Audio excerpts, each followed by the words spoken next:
Ladies and gentlemen, today is June 16th, 2024, and we are here to talk about the world. Current events, foreign policy, economics, you name it, we'll talk about it in another episode of World Discussion with Agent Smith. Smith.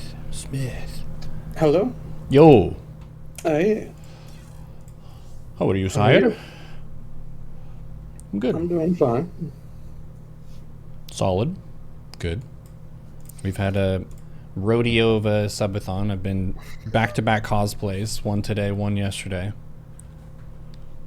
Yeah, I saw you had those markings on your face. Mm-hmm. I'm a Dota 2 character. Oh, is that what it is? Yep. Okay. Yep.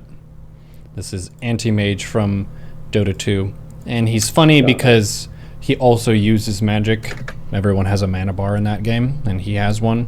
So it's kind of a quixotic sort of character where they're very passionate about what they believe in, but their belief has a lot of inconsistency within it. So it's a funny character, but also a character that I like the playstyle of, so I do the voice for Anti-Mage, who turns magic aside. He also speaks in a very kind of lofty, fancy, older British accent, which makes him almost seem like he's more posh or sophisticated than other people. So he's got like a silly arrogance and passion about him. Understood. Yeah. Yeah, I figured it was a reference, but I couldn't place it. Mm-hmm. I guess I need to play more Dota. I don't know. I think you should probably stay safe. Yeah, I think you're right. I've had quite a few viewers try out the game, and for some people they do stick with it, and then some people don't. It really depends on if you mute everybody, and then if you play with other friends. Because a lot of times just being with more friends mitigates against some of that disrespect from people. Yeah. But eventually you will get bullied in that community, so... C'est la vie. Yep. But there are a lot of well-adjusted gamers in the Dota scene. Well, so it's not everybody. It's not like a universal problem of every single person is doing this. It's just at least... It feels like about half. Maybe about half the community behaves negatively and thinks that's okay. And then half of them are mostly trying to have a reasonable match. So I try not to fall too much into cynicism and judgment when you could just say, actually, there are people who are being normal and trying their best. Well, it's not the quiet ones who define the environment, is it? No, it's not. Are you still collecting data on that? I did a Reddit post with about 105 matches of data, and it was interesting seeing the stats. Let me see if I can pull it up here real quick. Okay. It confirmed a lot of my suspicions, but my suspicions weren't really that far-fetched. Okay, so if you have no toxic teammates on your team, you have a 64% chance of winning. If you have one toxic teammate, you have a 43% chance of winning. If you have two toxic teammates, you have a 25% chance of winning. And if you have three or more, you have a 0% chance of winning. So just that trend for all of my games is a very loud trend. But it's a correlation, right? It's not necessarily causal. That the toxic people are causing the loss. It could be that a lot of people are situationally toxic, and when the team is behind and losing, they're more likely to let that out. Whereas in a game where your team is just ahead and you're winning, there's less grounds to talk shit because your team is being successful on the map.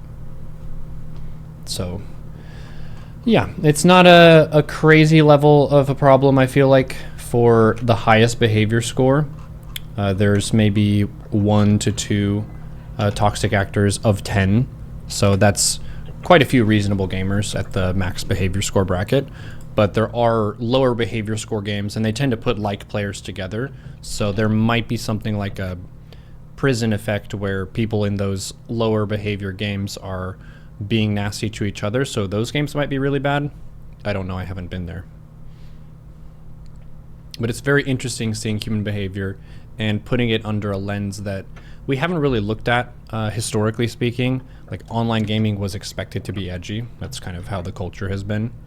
So it was unchallenged, and I was definitely a participant in it back in the day. Yeah. Calling people bad, trash, and terrible. Are there any games that have a positive culture? The Starcraft scene is relatively good as far as competitive games that go, mainly because the professional scene has such strict rules about what you can do in matches. The Korean scene was historically dominant in Starcraft, less so now with a lot of the EU players catching up or passing them. But yeah, because they don't let them say anything other than GL and GG. If you type anything else, you'll get action taken against you in these professional matches. These players are very disciplined. It's very rare that someone talks shit to anyone else or flames them in game or griefs them in some way. Those moments are super rare, just because of that professional code of conduct. They also seem to have more of an honor-based approach to your practice and your results in Korea, whereas in the West we have a lot more focus on your talent and like who is just better with their innate nature versus who is working the hardest to achieve their goal. In the West, a lot of the pros would try to downplay how much they're practicing to make it look like they're just that gifted, to try to appear more intimidating, where at least from what I've seen the pros talk about, more of the Korean pros would say something like, I need to work harder for the next round or whatever, if they underperform. So they take ownership of their failing and they try to affirm to their fans that they're going to work harder, which is a very different attitude than if you lose in an event and then you complain about the matchup or some other circumstance. Yeah. I think that was a pretty big edge for the Korean scene for a long time, until some of the Westerners ended up catching up in skill. But that sets the standard for people who watch StarCraft, and it sets a lot of really good examples. We do have some villain characters in the scene, but they're pretty low in number compared to other gaming scenes. A lot of the professional Dota players will be very toxic, and some of them do get banned on their own streams just for their behavior in these matches. Chat is saying Rock and Stone.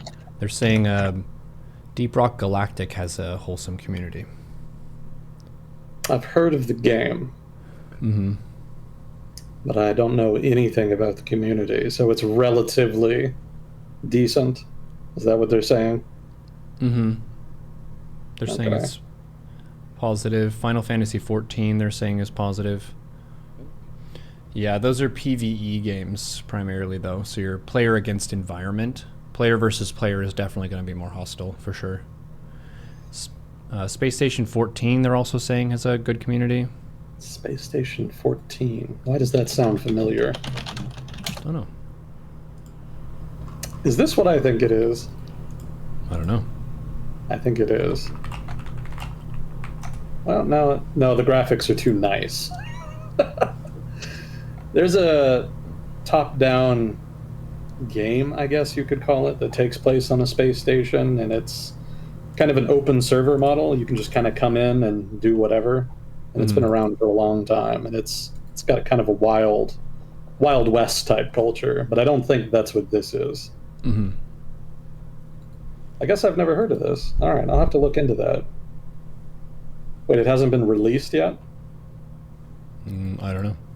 They said the community's nice, so maybe it's like early release or whatever, early access. Okay, interesting. They did say 14, right? Yes. Space Station 14. All right, I'll look into that. That looks interesting. Previous iteration was 13, so I guess they've made quite a few of them. Gotcha. So yeah, today we're going to be doing a 50-50 or something like that, where we do some world discussion to start us off, and then we will pivot into some gaming with Agent Smith. We have an honor mode Baldur's Gate run that nearly died to the owlbear, but narrowly survived. So we licked our wounds a little bit, and we're marching we had it toward under control. Yeah.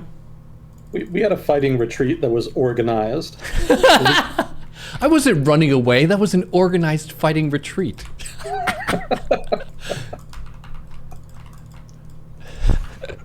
Everything worked out in the end. That's true. Yeah, I apologize, but it was just fun. I kind of wanted to try it some more. No, you don't need to apologize.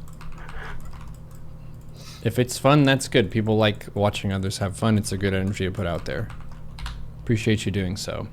It's also interesting for me to see your personality with the game, because everyone kind of has their own, would say their innate way that they hook onto certain aspects of the game. Like I've met people who really focus hard on anything that's crafting in a game. They'll just like craft whatever items they can. They pay a lot of attention to recipes and building stuff. And then there's the axis of how aggressive or how defensive is the player just naturally. Some people will just not regard danger and just run forward all the time, not caring, and sometimes die. And then some people will be more cautious with their stance. And then we have our like party loadout that we get to decide. But I just think it's really cool that gaming shows a lot about the person. There's a lot of stuff that you can express yourself with in games, of like the types of characters that you play, the alignment of those characters and how you impact the story, and then what difficulty settings like you like to go for stuff. But yeah, Baldur's Gate is an amazing game. My current solo honor mode run, we just went through the Githyanki crush, and I had some big drama. Anyone who doesn't want Act 2 spoilers for Baldur's Gate, you should mute the stream for like 2 minutes. But the goddess lady who appears to Lae'zel and stuff and says, go in the astral prism and kill that guy and give me the thing. If you don't immediately do that in the room, if you walk out of the room, I just walked out and I was like, I think we'll go do a long rest in a cell real quick and then we'll think about our next move. She heckin' attacked me. Like she just went hostile. And I didn't even get a conversation option of like, no, hey, like, what do you need? Like, are you okay? What's wrong? She's like, just turns red to me. And then I got an achievement of apparently getting her so pissed off that she quit the band. So she very unsmartly went at all of us, and I spec'd her into a sorcerer. So it was a really bad idea for her to go hostile with the 3 other of us just standing all around her. So it was a very short fight. I tried to use non-lethal, but the heat metal damage over time after it killed her. So Lae'zel quit the band and then died very soon thereafter. Yeah, sounds about right. I actually just had that scene a couple nights ago in my most recent playthrough. Yeah, that's a tricky one. She did warn you. Yeah. She does warn you that she'll do that if you try to leave.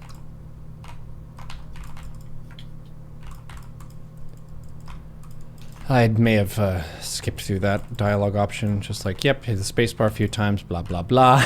I see. Right, Yeah. right. I do that a lot, especially if it's like not a character storyline I'm trying to pursue on that run. I think I've seen the furthest story stuff with Shadowheart. But yeah, I know a lot of people like Lae'zel. Certain characters, maybe you dislike them early on, but then you like them later.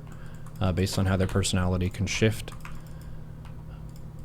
Who's your favorite? Do you have a favorite? That's kind of a toss-up between Lae'zel and Shadowheart, probably. Cool. But yeah, it's heckin' good time. How much time we got? Oh, I need to turn this thing back on. Okay, this is the timer. Excellent. Ladies and gentlemen, you're watching Neuro Subathon 5. We're doing some world discussion here, and then we'll do some gaming with Agent Smith. There it is. Yeah, our intros don't always get immediately to the current events. Yeah, sometimes we talk about movies, or video games, or other oddities. Got to catch up a little bit before we get going. Yeah, for sure. Well, I looked at the news headlines, and it was just like status quo bullshit of normal people talking shit in their normal ways, nothing really. Yeah, everything's pretty much still on trend. There hasn't really been any dramatic shifts. So I don't think there's any like one news item I could point to and say, hey, this was like the big thing that happened this week. But there was definitely stuff going on in different parts of the world that would have been like big news in the countries where it happened, but it's just not like globally relevant type stuff. So, you know, we've got plenty to get to, especially since we didn't do any world discussion last week. Oh, yeah. So we've got a little bit of a backlog in addition to the past week. So if you don't have anything in mind, I've definitely got stuff we can talk about. Yeah, I asked chat, but they didn't have any like key items that they really wanted to talk about. Fair enough. Well, I can just get going then. Sure. Fire away, Okay. Captain. Well, did I mention at some point that India was having an election? Yes, and we assume the usual guy is going to win? Yeah, and so the election is over, and that's what happened. Okay. So the BJP did win, so Narendra Modi will be prime minister again. So, no big shocks there. But there was a surprise. The BJP won, but they didn't win by as much as expected. They were expecting enough to maybe have enough seats to unilaterally change the constitution if they wanted to. So that's kind of what people were watching. Like, are they going to be able to change the constitution unilaterally or not? And the answer is no. But not only is the answer no, they actually lost seats, which was unexpected. Everybody was expecting them to have a strong showing, and it was relatively weak by BJP standards. Normally they've been, for the past couple elections now, showing up strong in these national elections. And they kind of didn't this time. And it caught people off guard. Like, even people in India were kind of surprised. There's different theories as to why. But I think the one that people kind of have coalesced around, there's a couple specific regions too. India's huge. There's not really generally a single national narrative that's going to apply evenly across the whole country. But the one national narrative I've seen analysts coalesce around is that people were getting a little wary of how much power the BJP was accumulating, because we haven't really talked too much about India over the past year, couple years maybe. It just doesn't come up much. But one of the trends in Indian politics over the past couple years, and in the year leading up to this election in particular, is that the government was getting more and more aggressive about putting pressure on opposition politicians. So at one point, the leader of the Indian National Congress, which kind of sort of is the main opposition, it used to be clearly the main opposition. These days, it's a little iffy, but certainly it's the most high-profile opposition party. And their leader was actually arrested and put in jail for a while because of comments that the government alleged were inciting intercommunal hatred, basically. He kind of used a term for Modi. He referred to him as being part of a caste that historically had some associations with crime or train robbery. I don't remember exactly. But the government responded to that by saying that, he was inciting hatred, and so then they went after him. There's a lot of laws in India that are designed to try to manage communal tension. And generally they work, but sometimes the government just abuses the shit out of them. And this was definitely one of those cases. But it was unusual in so much as the target was as high profile as he was. Normally politicians in India don't go after each other too hard. Generally they go after regular people when they want to do something like this. They don't go after each other because there's kind of a gentleman's agreement that they should not, tread on each other in order to avoid, inconveniencing themselves. Because, power changes hands semi-regularly, especially at lower levels of India's government. And, if there is kind of a pattern set where the other guy is going to screw you over and throw you in jail, that's going to be a problem later on when you're out of power and that guy comes back and tries to get you. So there's kind of that, there had been a kind of a balance of terror there, and Modi was starting to break that. And so going after the head of the INC was one example of that. They also arrested the head of a reformist party in New Delhi. I think his name was Kejriwal, if I'm not mistaken. He's the head of a party called the AAP. And that's, every country kind of has that one party which is all about reform and is really popular with younger people, especially students, and especially in urban areas. That's the AAP in India. And, like the equivalent parties in other countries, they're relatively small. They don't have a lot of power. They're not especially well connected. But, they kind of managed to hang in there and get a few votes here and there.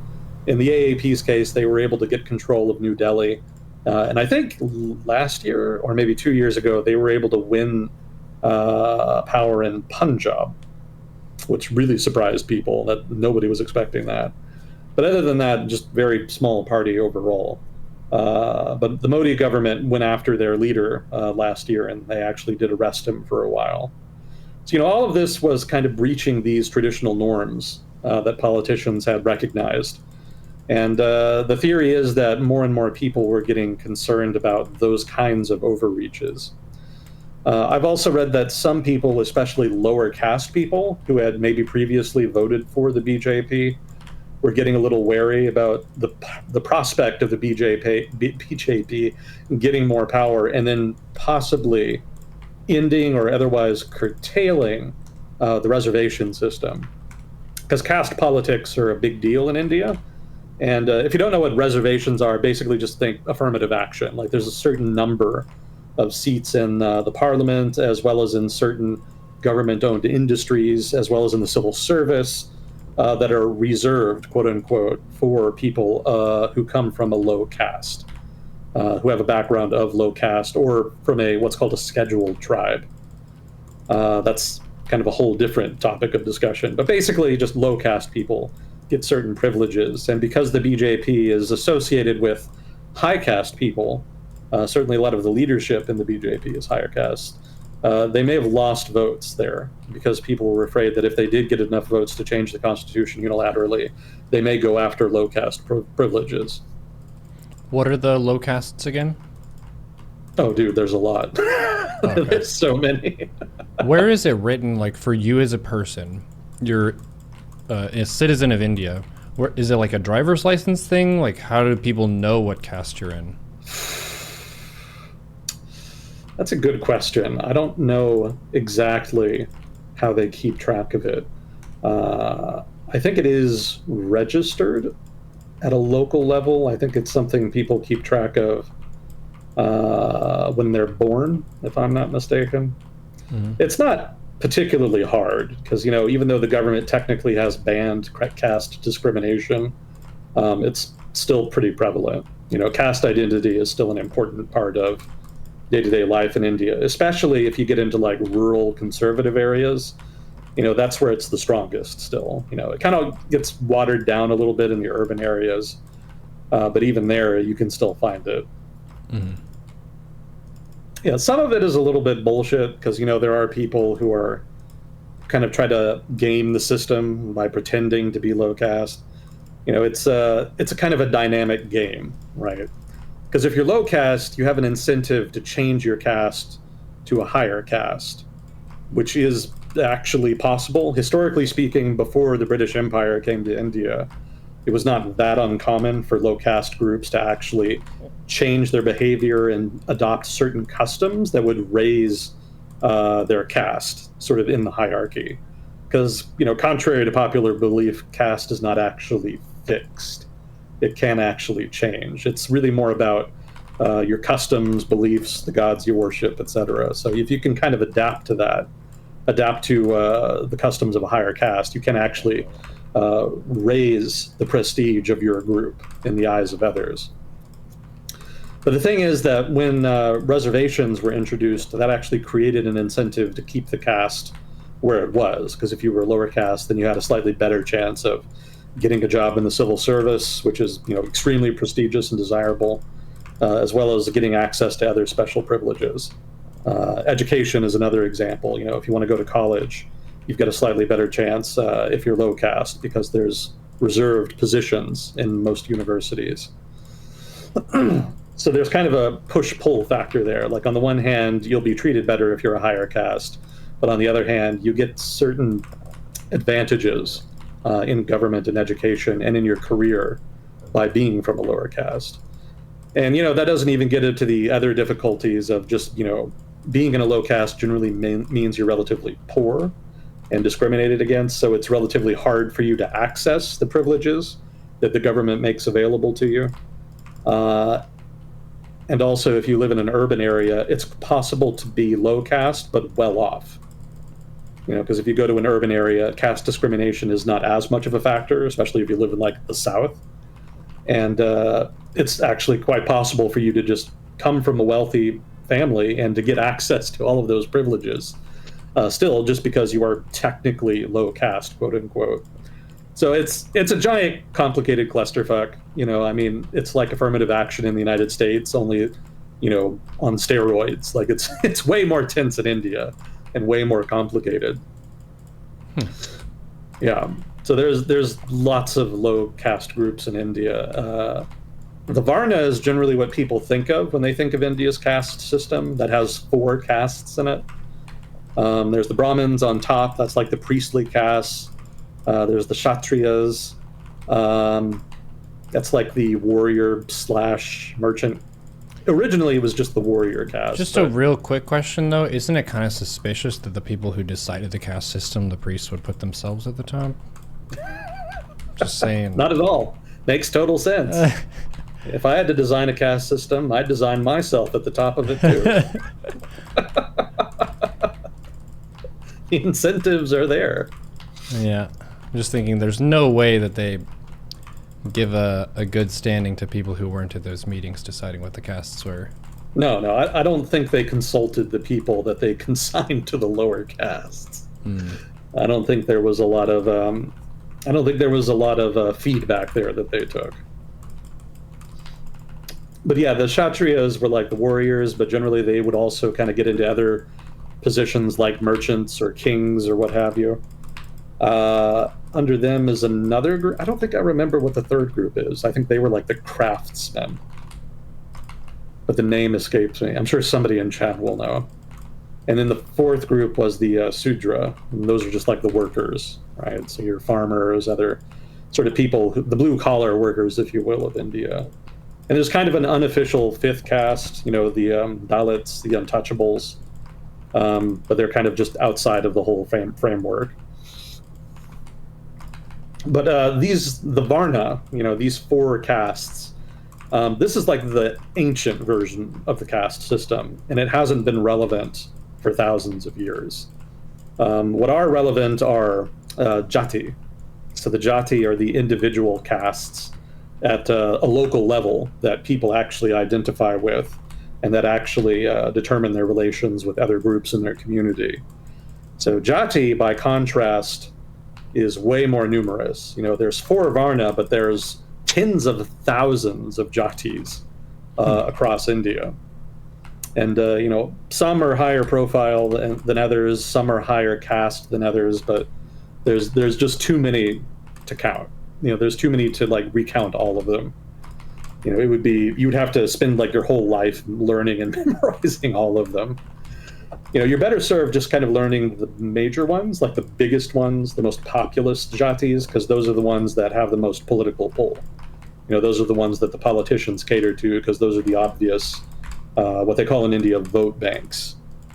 I guess in the United States, you would call that a voting bloc. So those are the ones you can kind of learn. The Yadav in Uttar Pradesh are a really common one, very numerous. Man, I'd be hard-pressed to remember. Reddy is the big one in Andhra Pradesh. Yeah, it goes on like that. It's been a while since I've studied it, so I don't know how many I can remember off the top of my head, but there's plenty. Sorry, what was the question? What are the lower castes? Right, okay. Yeah. Yeah, it's a thing that, to me, it seems somewhat similar to classes generally. Like a caste is kind of like a social class, but it's not exactly the same thing. Class is more broad because it includes usually a greater number of professions, and it's just pretty much based on your income for the most part. There are certain jobs that are more prestigious than others that pay for the same amount, but yeah, for heckin' the caste system in India, it's been so ingrained for thousands of years that to undo that is going to take a lot of work. And then also maybe there are some aspects of that they do like, because humans do tend to fall into different groups. So for them to firmly believe that everyone should be a part of one of those groups, like that type of framework, I could see why people would use that to explain reality. Humans are very complicated. If you can assign them certain duties, then people kind of know what their purpose is. The whole struggle for purpose, the caste system kind of explains that, of saying your type of profession has a place in society. The thing that's potential negative about it is it will tell some people that you are less valuable than this other caste that is higher ranking than you. So that's an unhealthy element of it. But we don't really have a direct comparison because we're from a very individualist culture that I think would challenge the idea outright. Well, I mean, racism against African Americans is generally the corollary that's used with people trying to find points of comparison with the caste system. Yeah, I guess if you're thinking about demographics of human that you would consider to be not as good as others, then that's a similar way of thinking, putting people into categories and rating them. Yeah. Yeah, there's some element of that in India. You know, having lighter skin is considered better, although that's not so much a racial thing, more of like a beauty thing, traditionally. Mm-hmm. Well, yeah, that's related to your sun exposure, because if you're a higher class, you don't need to be outside working as much because you're just inside and taken care of. Class is part of it, but also it's just rare. You know, most people in the subcontinent have darker skin, so if you are one of the few who have lighter skin, that's considered just relatively more prestigious because it's uncommon. It's kind of like people or kings back in the day who would keep albino elephants. You know, they were just, it was rare, so it looked cool. That's what they wanted. But yeah, that the BJP's association with higher caste and the politics thereof, that may have hurt them here in this election. So that may have cost them a lot of votes from some of the lower caste folks who had traditionally supported them because of their pro-business policies. Yeah, more regionally specific issues. I guess Uttar Pradesh is the big one because there were there's something like 60 seats in India's parliament that are Uttar Pradesh seats. So Uttar Pradesh is like one of the most competitive, desirable states in India as far as like trying to win a majority in parliament. And the BJP was just obliterated. You know, they lost a bunch of seats. And Samajwadi won. They gained something like 40 seats, like it was crazy. They went from 5 to around 40, just short of 40, I think. So it was a huge improvement. What are they about? They're a low caste party. They kind of cater to the voting bloc of, I want to say, Yadavs in Uttar Pradesh, as well as maybe some of the other smaller low caste groups. I have a friend from India I made in grad school. I still kind of message him sometimes, and I was asking him, like, what happened in Uttar Pradesh? And apparently the BJP had been in alliance with Samajwadi as well as with another party called the, what was it? It was the the BSP. I don't remember what it stands for. But there was another low caste party called the BSP. So the BJP was in a kind of coalition with both of those parties. And the BSP actually got the lion's share of low caste votes. And the leader of the BSP is sort of this eccentric, well-known politician named Mayawati, I think. Apologize if I'm mispronouncing that. But she's kind of getting older, and she really has not been campaigning much in the past few years, and especially so in the lead up to this most recent election. And, you know, Indian politics is pretty transactional, especially at lower levels of government. So if you're not showing up and like shaking hands, making promises with local elites, that's going to have like a tangible impact on your ability to win votes. And so the result here is that Samajwadi, which left the coalition with the BJP, was able to exploit the weakness of the BSP and then win the lion's share of that low caste vote. And hence they were able to significantly increase their performance from the previous election. And so the result is that the BJP just got routed. They've only got like a handful of seats left in Uttar Pradesh. It was pretty wild. Damn. So that was a big factor just by itself. So the BJP will not be able to unilaterally change the constitution. Hypothetically, they could with their coalition, but given that part of the reason they lost votes was because people were concerned about them being a little too Hindutva, that is to say, Hindu supremacist, they'll probably tone down some of the constitutional talk that they've been making over the past few years.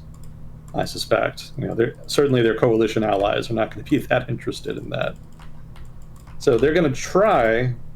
My guess, anyway, is that they're going to try to return more to business reform, which is sort of the core component of their popularity anyway, being pro-business and reforming the economy and whatnot.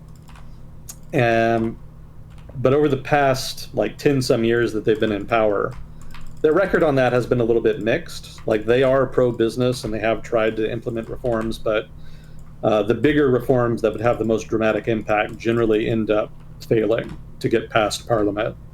There's generally a lot of resistance from vested interests of one kind or another. And that's actually why they've kind of fallen back on culture war type bullshit. You can only get reforms so far, so invariably then after that you're going to have to find something else, and culture wars became that something else, unfortunately. So we'll see if they can do any actual reforms this time. I imagine in the first year or so that'll be more the focus. But after that, who knows? It won't be as bad now that they've lost seats, whatever they end up doing, but I'm sure we'll still end up reading about it in the news. Somebody will be upset about it.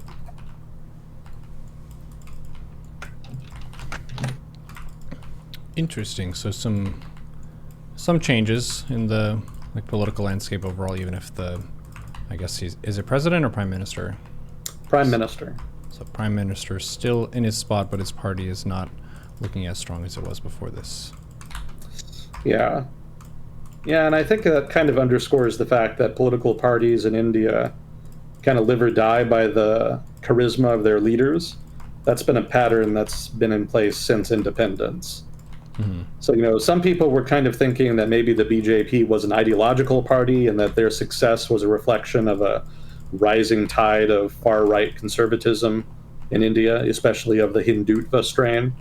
But if you actually kind of read more about Indian politics, while there is some truth to that, the reality is that Modi is just very charismatic. You'll note that part of his politics is to kind of paint himself as a guru, which is, a smart move in India, because gurus are still very respected in Indian culture, almost across the whole country. And of course, like I said, the economic reform aspect also made him very popular, since people were pretty tired of the economy not providing enough opportunities for everybody. So, between his smart positioning of himself as sort of this moral, religious figure who was wisely, kind of leading the country, combined with the economic reform effort, that really is more important to his popularity than the Hindutva stuff. Certainly the Hindutva stuff has a utilitarian aspect to it that gives him a big advantage. You'll find that a lot of the activists that actually do the grassroots work of campaigning for him and the BJP, a lot of those guys are Hindutva, probably a disproportionately large share, and have ties to the RSS, the Rashtriya Swayamsevak Sangh, which is this quasi-political paramilitary group that has a lot of fringe far-right beliefs. Opponents of the BJP like to allege that they're actually just sort of the front group for the RSS, but they deny it. And, they kind of go out of their way to try to distance themselves to varying degrees from each other so that the RSS's bad reputation doesn't rub off on the BJP. But at the same time, it can't be denied that there's ties. Like, a lot of the leading politicians in the BJP have backgrounds in the RSS, including Modi himself. And the RSS makes no secret about who they support, right? They're thoroughly pro-BJP. And like I said, a lot of the activists doing the groundwork for them, during campaigns are those same people. So I think people see that and kind of draw the wrong conclusions about the core base of support. The RSS is sort of relevant to the BJP's success, but it's not like the main thing. And when Modi goes, as he will eventually, at the very least, he's going to die someday, presumably. But even if he doesn't, something could happen that reduces his popularity. Or maybe like Mayawati, he kind of just gets older and isn't as able to go out into the lower level, into the rural areas, into the districts, into the cities and whatnot, and cut the kind of deals that you have to make in order to win support. from local elites to win power. And, maybe that reduces his popularity over time, and then eventually he just kind of fades out. And when that happens, probably the BJP is going to go with him. It won't disappear completely. There are other parties that have survived the loss of a charismatic leader, but they were never as powerful as they were afterwards. So most likely that'll be the fate of the BJP eventually.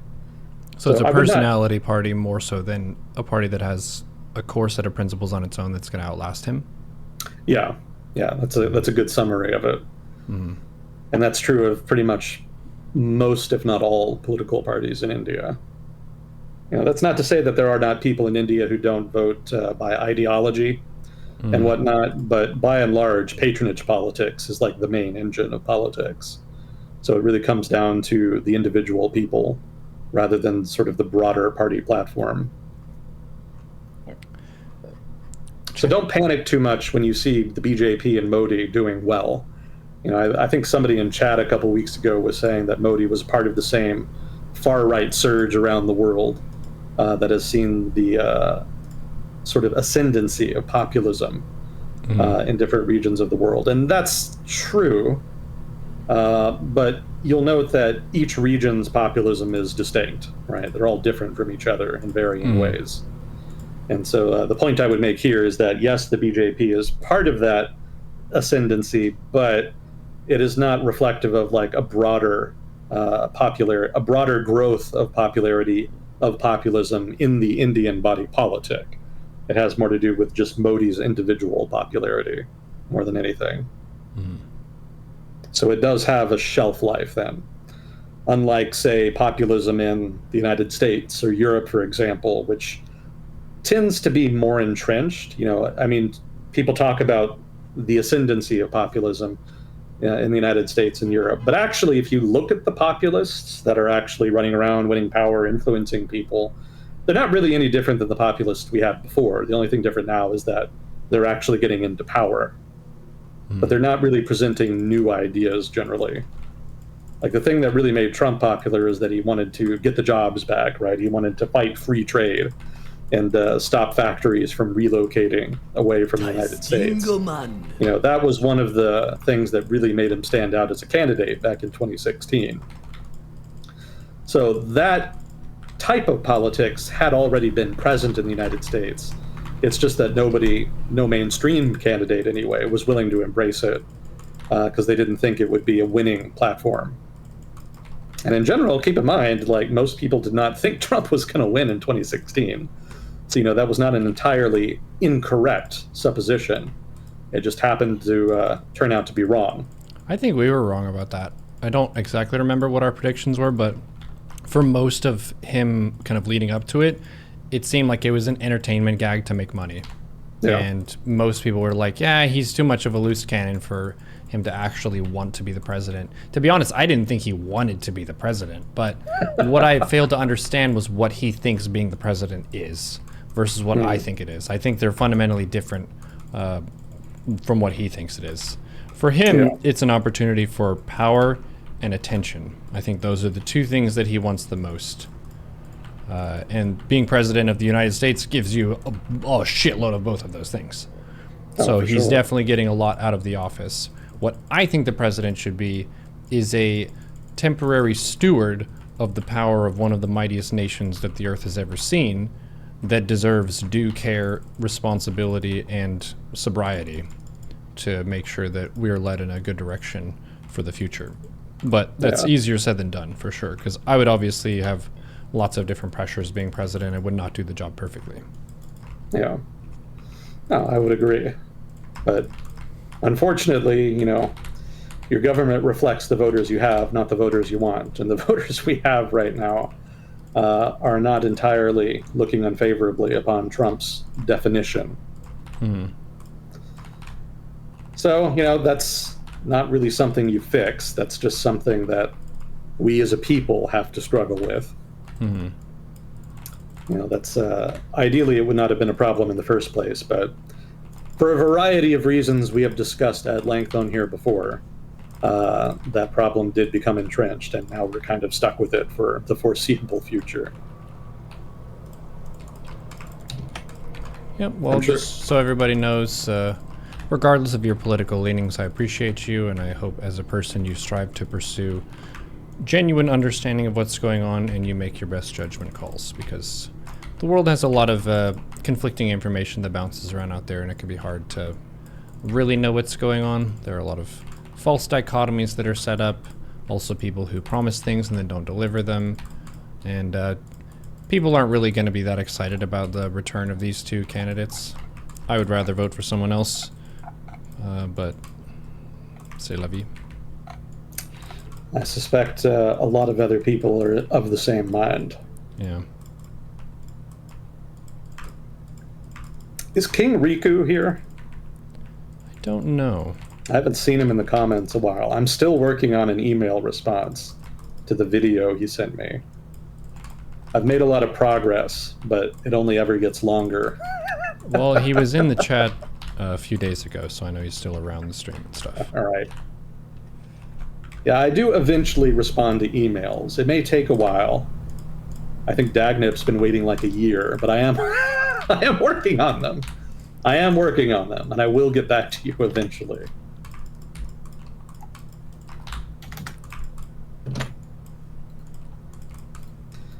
Let's see.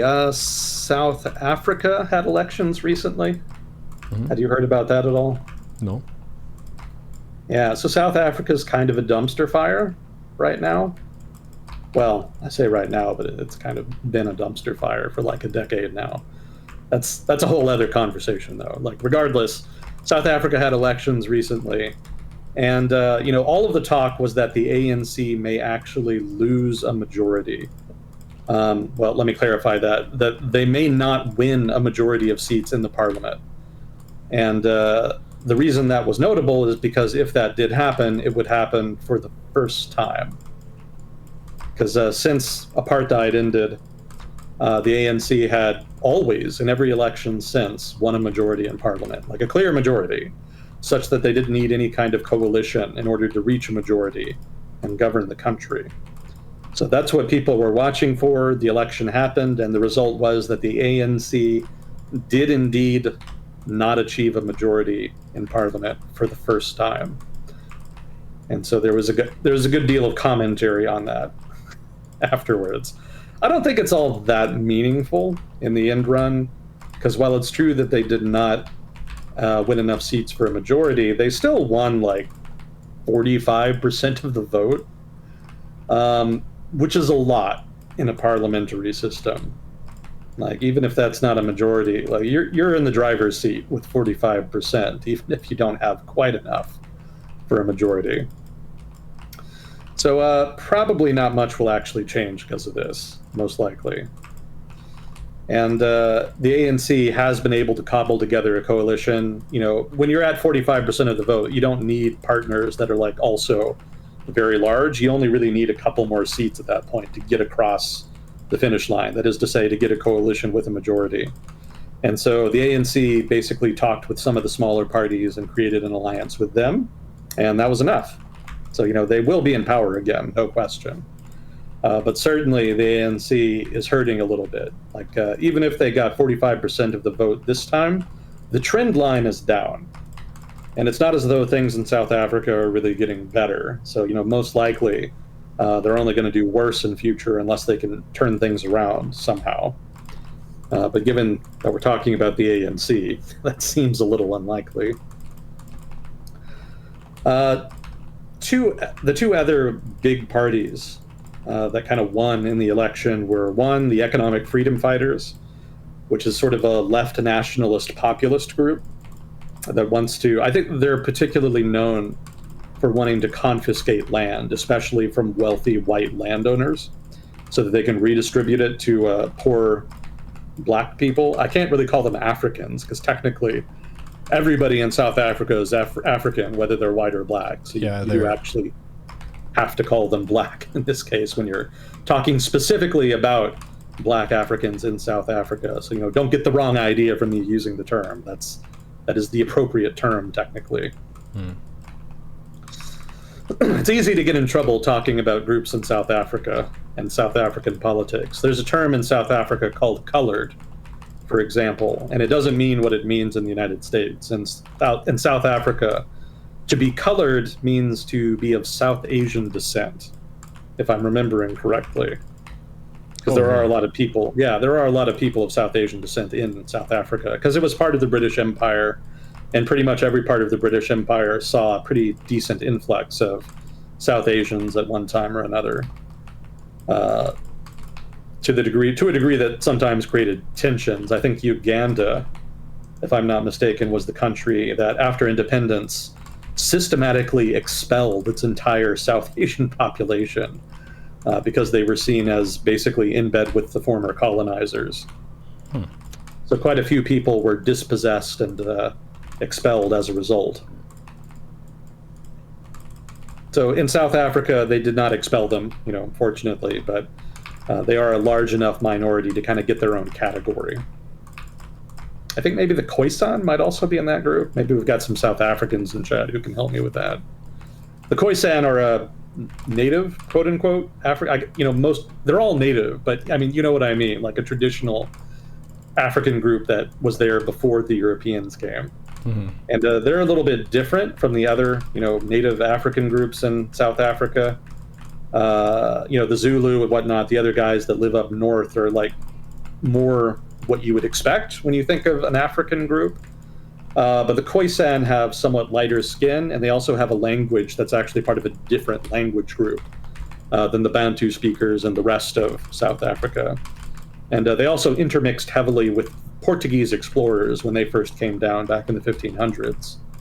And also a whole shit ton of them died because of European diseases, because they were actually relatively isolated from the rest of Africa because of, rugged terrain, deserts, whatnot.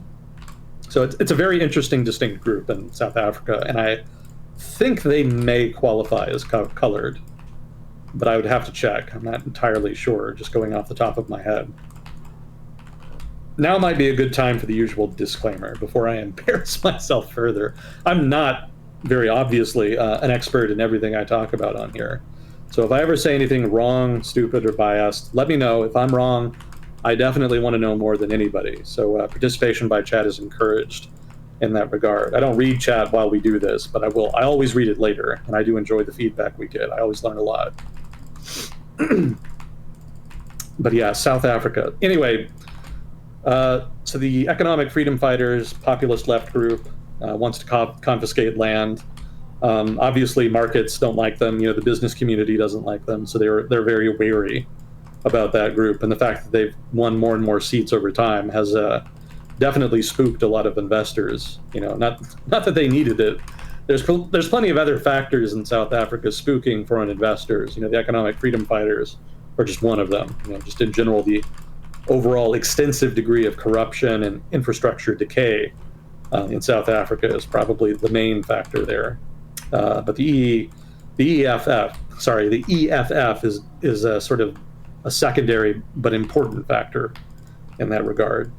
The other big party that won out, and this is a newer one, is I'm going to butcher the pronunciation. It's like Umkhonto we Sizwe.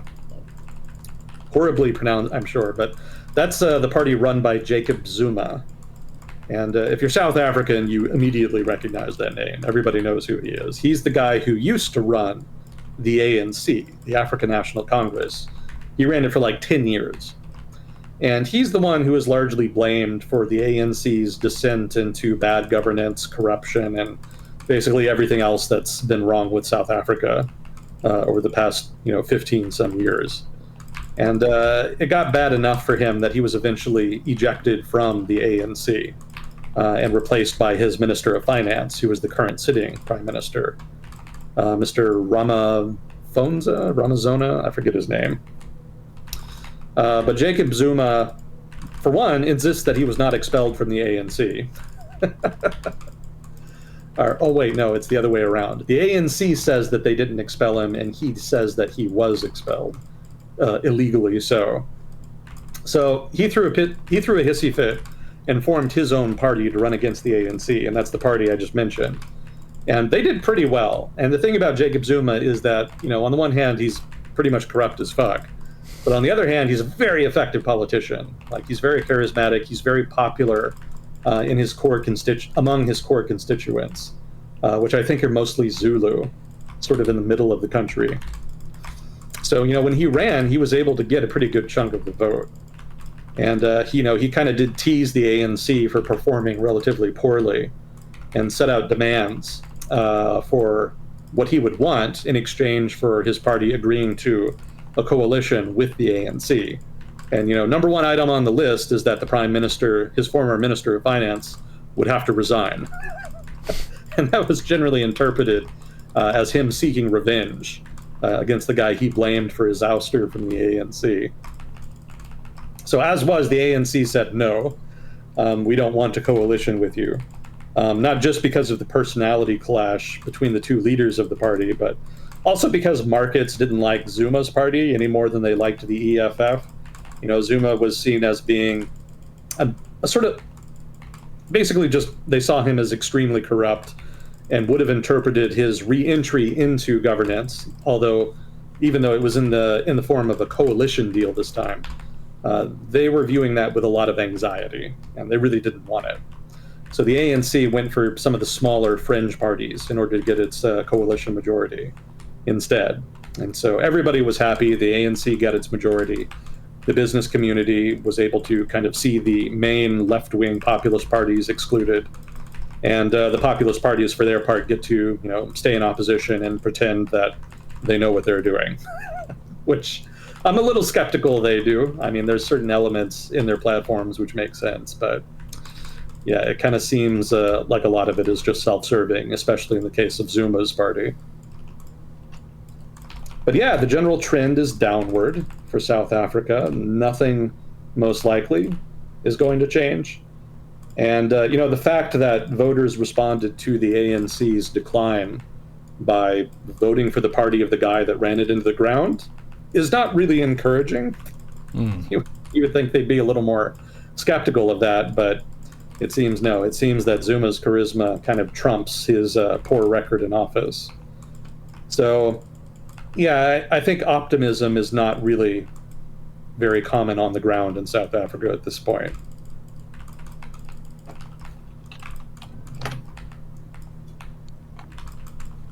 Kind of connected to the usual disclaimer, if you are from a country that we talk about and you know shit that we don't, feel free to share. We're not here to tell you how to think, we're just trying to piece together the puzzle. So if you know shit that we don't, we are welcome to your input.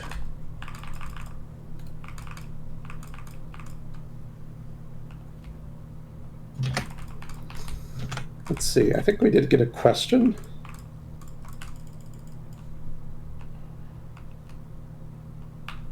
Wait, did we get questions last time? Maybe not. We did Baldur's Gate last time. Unless you mean last time. I guess 2 weeks ago. Mm-hmm. I don't remember answering that question, but I don't know, maybe I did and I forgot.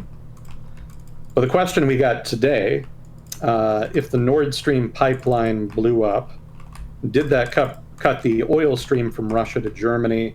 If so, who benefits from the attack? How is Germany receiving what the stream provided? So one thing, the Nord Stream pipeline did not pipe any oil to Germany.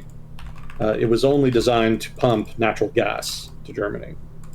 So not an oil pipeline, a natural gas pipeline. Two, it was not actually pumping any gas when it was destroyed. If I'm not mistaken, well, it might have been pumping some. I think they had to pump some in order just to keep it in commission, technically. I think there's like some technical problem with not actually pumping any natural gas through a pipeline. So there was some like minimal amount being sent. But otherwise, by that point, Germany had basically already cut off the Russians from their market, specifically in terms of natural gas. So, when you ask how is Germany receiving what the stream provided now, it's not. And because there wasn't really anything coming through. So, cutting off Russia from the German market definitely had an effect on the German economy. But the actual destruction of the Nord Stream pipeline was not part and parcel of that. That was something the German government was already trying to do. So, the actual overall economic impact of the Nord Stream pipeline's destruction was like minimal. It was basically already out of use. As far as who benefits from the attack, probably Ukraine. That's probably like the main beneficiary. One of the things that confused me about the attack, though, is that given that the pipeline was already in disuse, given that Germany had already basically cut off Russian natural gas. I can't talk today. I don't know why. Given that was the case, I didn't really see why Ukraine would really need to blow it up. So given that, I wasn't really sure how to assign blame.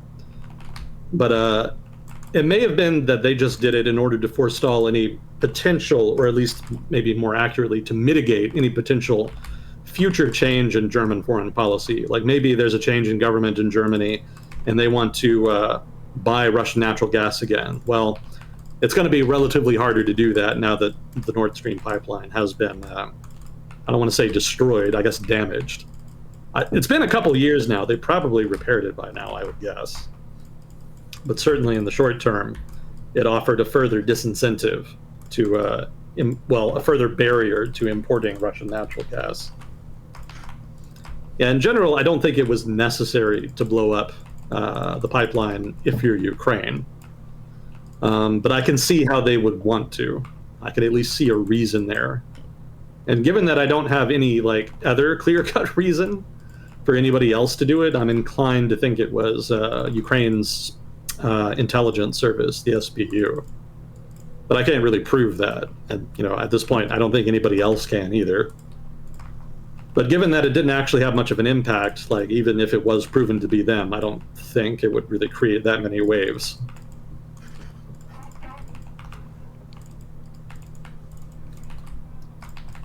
Let's see. Question. How much have you followed the GameStop saga? And are you able to speak about the proposed short squeeze, including the 75 million additional shares added? I have not been following the GameStop drama. It seems very goofy to me. I mean, I think Neuro, you've had a guy who does day trading as their job, right? Yeah. His name in Twitch chat is Deku Cloud. Yeah. Yeah. So that guy would be a better guy to ask. He's going to know more about it than I would. It's more of a, at least his take back in the day when the first wave of it happened was it was an irregular social phenomenon that you can't really read too much into or replicate just because people hadn't tried to do that before. But if you create a pattern, then people who are good at managing stocks will figure out which other groups are going to do that, suddenly behave in an unusual way for someone's benefit. So for them to hold on to GameStop stocks for so much was an epic meme that definitely shifted certain things for certain actors, but wasn't really as big of an impact as you would think in the longer term capacity. So more so silly memes than something to really change how markets work. Yeah, I'm inclined to defer to him on that. I would only add that I think it's kind of weird for a lot of the retail investors involved to complain so much about perceived discrimination. I mean, it's the stock market, right? Most of the major actors are these huge companies, right? Huge financial companies, trading companies that have some of the smartest people in the country working for them. And yeah, they're gonna run circles around you. If you're just a regular retail investor, you're definitely swimming upstream if you think you're going to outsmart them. Yeah, to boil this down in a very simple sentence, buying a bunch of GameStop stock as a response to these news articles is not a good move because you're responding to 3 steps later in the chain of the flow of information and the flow of how actual moves are made. So don't invest your personal finances in that kind of stuff without doing due research. Yeah. Investing your money is definitely a big responsibility, and you need to think hard about it. And I don't know, maybe people are doing that with GameStop, but I have a sneaking suspicion they're not. So, it's your life. Do what you want. I'm not your mother. I'm not here to tell you what to do, but I'm extremely skeptical about the whole GameStop thing, is what I'll say.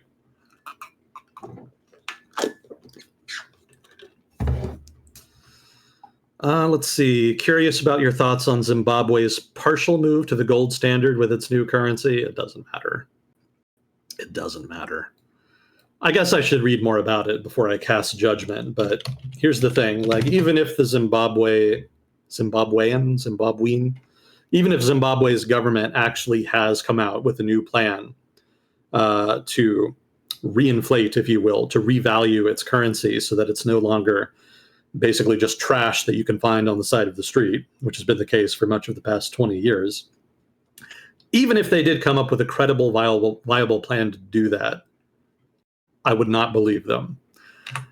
And the reason is that the Zimbabwe government, gold currency, just has no credibility left at this point, because they've had a number of plans and initiatives and schemes over the past 20 years to try to restore the value of its currency or to adopt a new currency, and they always fail.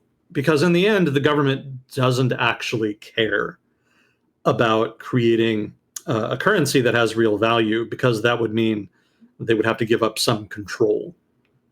And they don't want to do that, right? They don't want to stop printing money.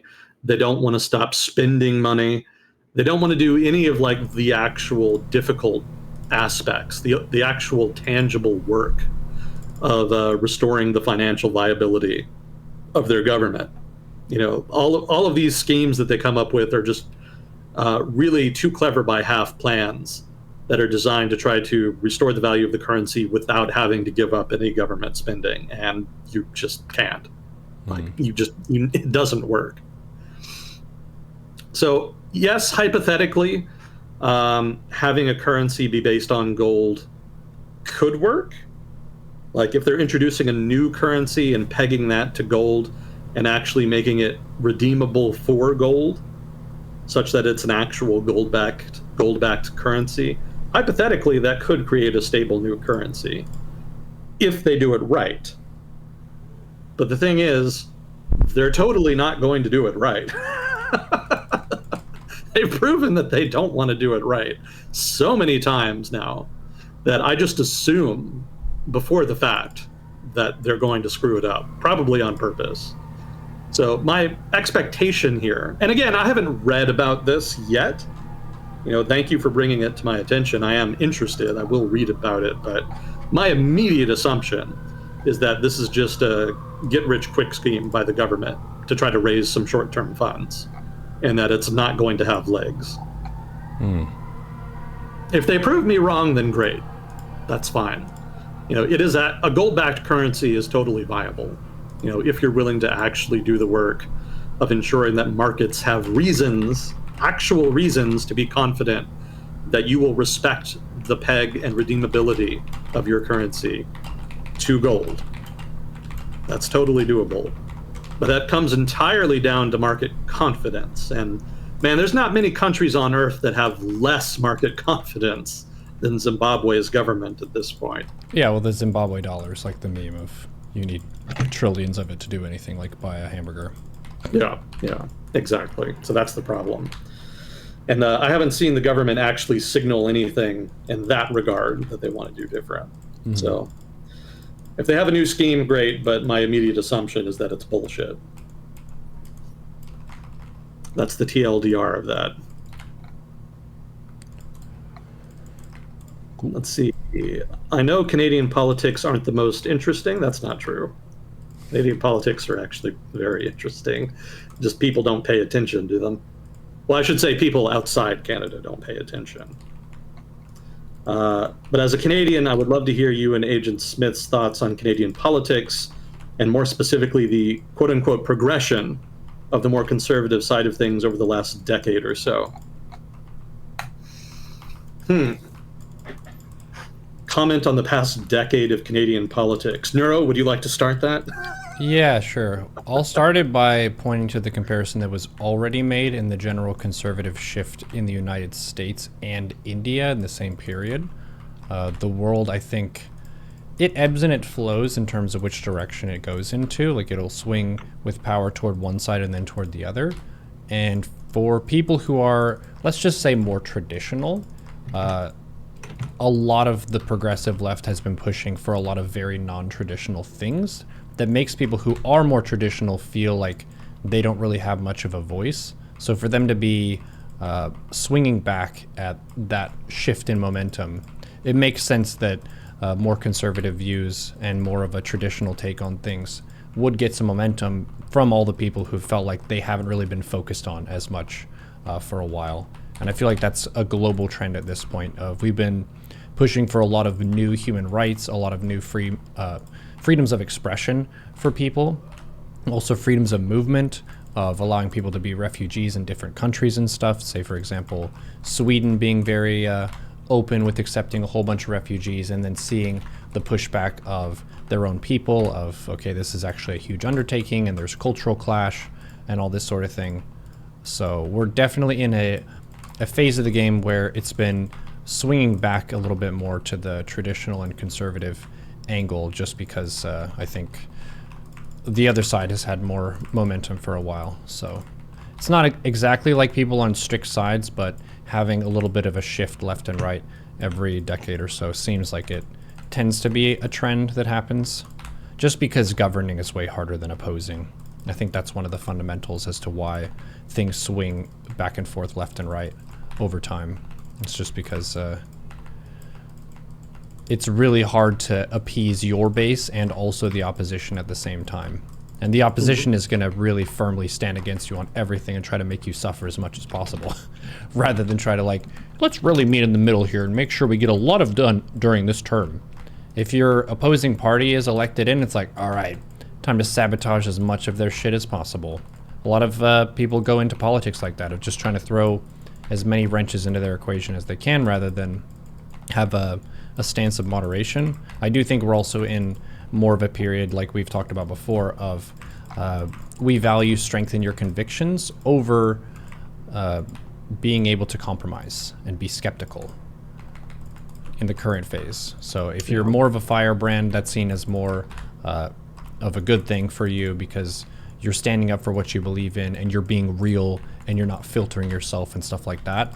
And the play out between Trump and Biden, like, those are two specific dudes, but the main thing to point out with that is I feel like it's a battle between establishment, kind of groomed politicians, and then people who talk like normal people and try to be relatable in that sense. And that's really populism, I think. Kind of in a nutshell, is appealing to the populace rather than appealing to specific policies or appealing to specific principles. You're appealing to what people like to hear. You're talking like they talk. You're really trying to push their emotional buttons.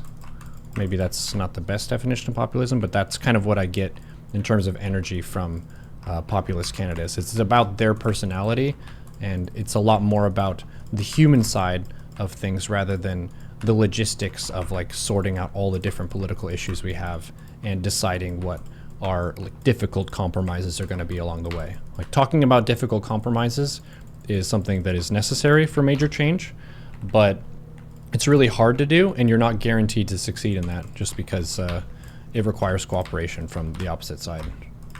So that's my, like, roundabout answer of why I feel like Canada has had a conservative shift. It's because it's a more global shift overall. And it's not a super crazy shift, I would guess. Like, it hasn't really seemed like we've made dramatic changes back in the conservative direction, but definitely some moves in that direction, just because people do want protections of their careers. Like you were talking about, Trump got a lot of people's excitement because he championed jobs. Like, whether he actually did anything, that's another question, but he definitely talked about that as being one of his core things he's wanted to focus on, which people feel like their jobs are being outsourced to other countries. Like, that's a human need that you can understand. So that makes sense to me. Makes sense that people would vote for him, yeah. So I don't know exactly about Canadian politics and, like, who the politicians are, but they're probably subject to similar forces. Yeah, they are. I don't think populism in Canada is nearly as pronounced as in the United States. But there has been overlap. conservatives in Canada are influenced by conservative trends in the United States. And so the political cultures do sometimes share ideas and issues that they invest in. And Canada, over the past, I want to say 10 years now, has been governed by Justin Trudeau of the Liberal Party. And he's been known for staking a lot of his popularity on what you might call socially liberal politics. These are the politics catering to the people who care about anti-racism, trans issues, etc. So Trudeau is probably one of, I don't want to say he's the first major politician to kind of have that as a major part of his campaign platform, but he's the first one I think I saw who leaned into it and then was very successful with it. So Trudeau, especially in terms of North American politics writ large, was able to really ride that into power to a degree that I don't think anybody else in North America has been able to replicate.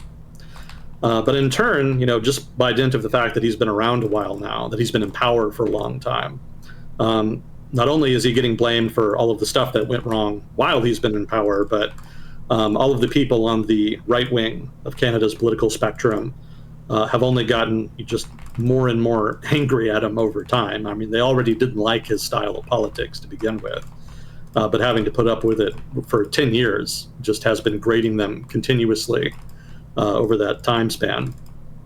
So, they're ready for a change, and they've been ready for a while, especially places like Alberta, Saskatchewan, Manitoba, etc., that are pretty conservative, that are sort of the conservative bellwether states, provinces, I should say, in Canada.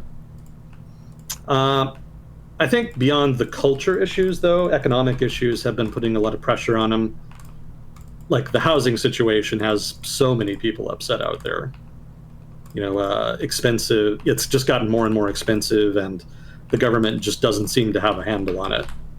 And, they've done things here and there, but just overall circumstances don't seem to be improving that much.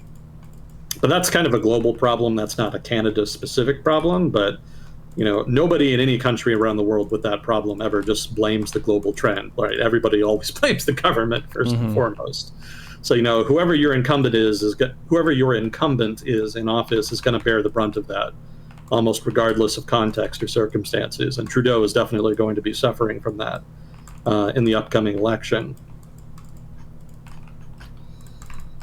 Yeah, kind of going beyond the left-right divide in Canada, Canadian politics is interesting, if for no other reason than Quebec, because Quebec basically just lives in its own little universe. Right? They've even got their own regional party. What was it? Parti Quebec, something like that. I don't think they've been in power for a long time. I think I think their peak was in the 1990s when they had the independence referendum, and they've kind of been on a downward slide ever since. But they're still kind of around, and they, in so much as Canada has populist politics, Quebec, this Independence Party in Quebec is sort of the Quebecois manifestation of that, because they've kind of slid into the same category as the conservative populists in other parts of Canada on a lot of issues. On economic issues, Quebec is generally well to the left of the rest of Canada. I guess that's like the French influence. But on social issues, they tend to be a little more conservative. That's also perhaps French influence. France famously has a very strong national identity that they're very protective of, at the same time that they have a very strong state in economic matters. So Quebecois politics reflect that to a degree, in a way that you can't really see in the rest of Canada. So it's fascinating to me for that reason. In general, I think Quebec tends to align with the Liberals. I think they've been in de facto alliance since the last election, if not before. Somebody from Canada can correct me on that. Please do. But that's my understanding. And the funny thing is that Justin Trudeau's social left-wing politics kind of clash with the middle ground of Quebecois politics. So the result is that when Trudeau is campaigning in most of Canada, he sounds very different to when he's trying to campaign in Quebec or trying to negotiate an alliance with the major Quebecois parties. And generally kind of tones down the socially liberal side of his campaign platform when he's doing that. Does he speak French to them? Can he speak French? I think everybody has to learn to speak French in Canada, if I'm not mistaken. Oh, really? That's cool. I didn't know that. Yeah, I think it's part of the high school curriculum. If we have any Canadians that can confirm that, please do. Cool.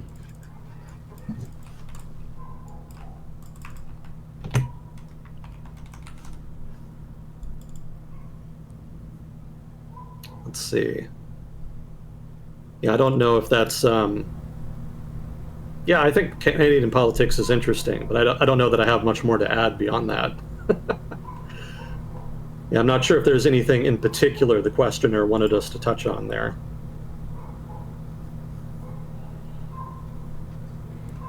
Chat's saying that they needed 1 credit in high school. And then someone else in Alberta said they didn't have to learn how to speak French and they're from Alberta. Huh, okay. So I was mistaken. So I don't know if Trudeau can speak French then. They're saying in Ontario and Quebec is where that's mostly a thing. Makes sense, given Ontario's proximity. They're just saying federal politicians need to. That makes sense. Huh. Trudeau is fluent, they're saying. Okay. He does have a French-sounding name.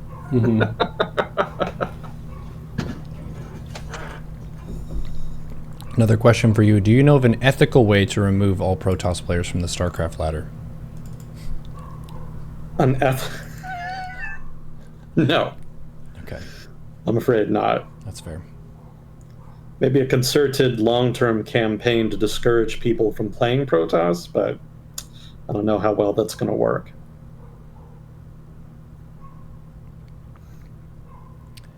We got another one, Neuro. What are the ramifications of Saudi Arabia trading off of the dollar? Yeah, so this is the old petrodollar thing. So my answer here is no different than it's ever been, which is that the petrodollar doesn't really matter. This is just an old canard from the 1970s when the oil crises were relevant and when the United States was moving off of the Bretton Woods system and letting the dollar float.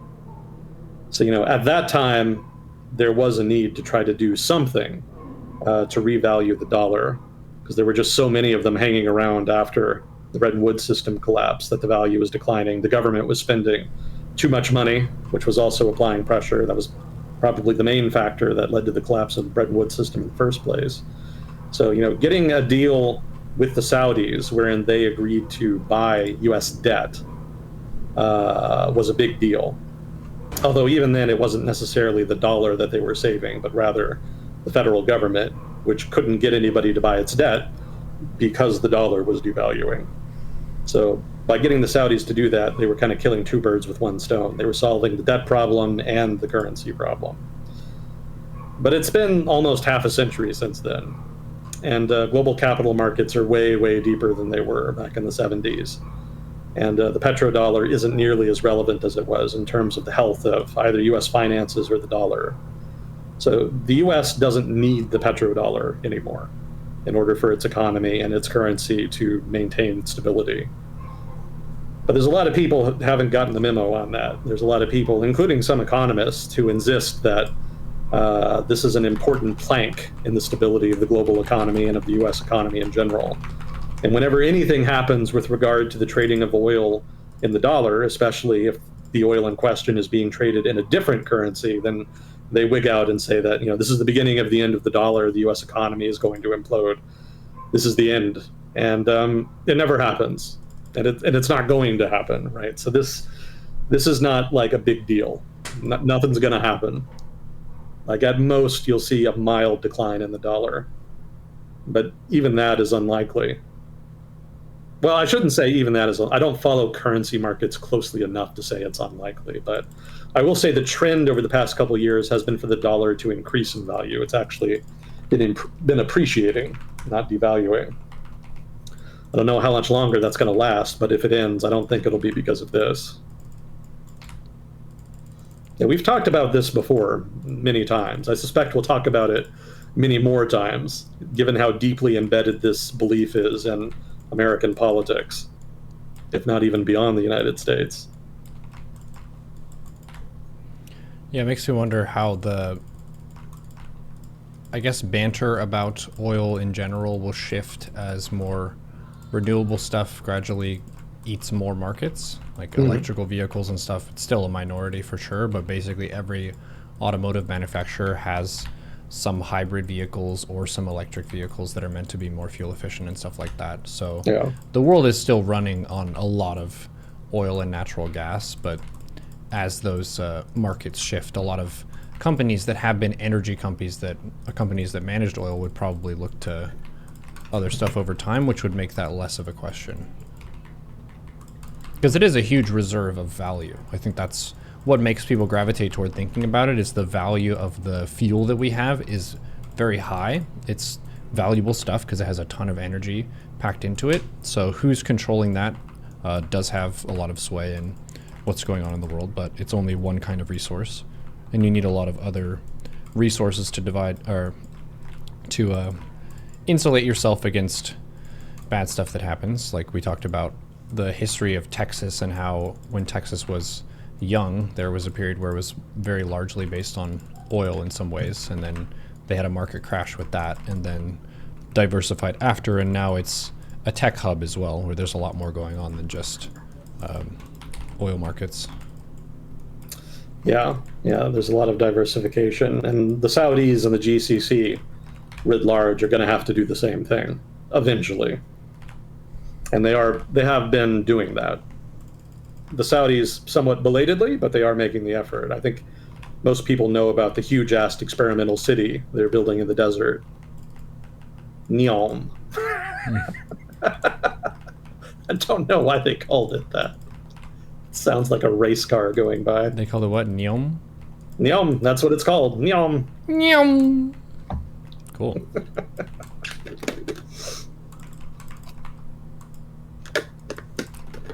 Let's see. I'll see if I can get through these quickly, because I know we're kind of pressed on time to a degree.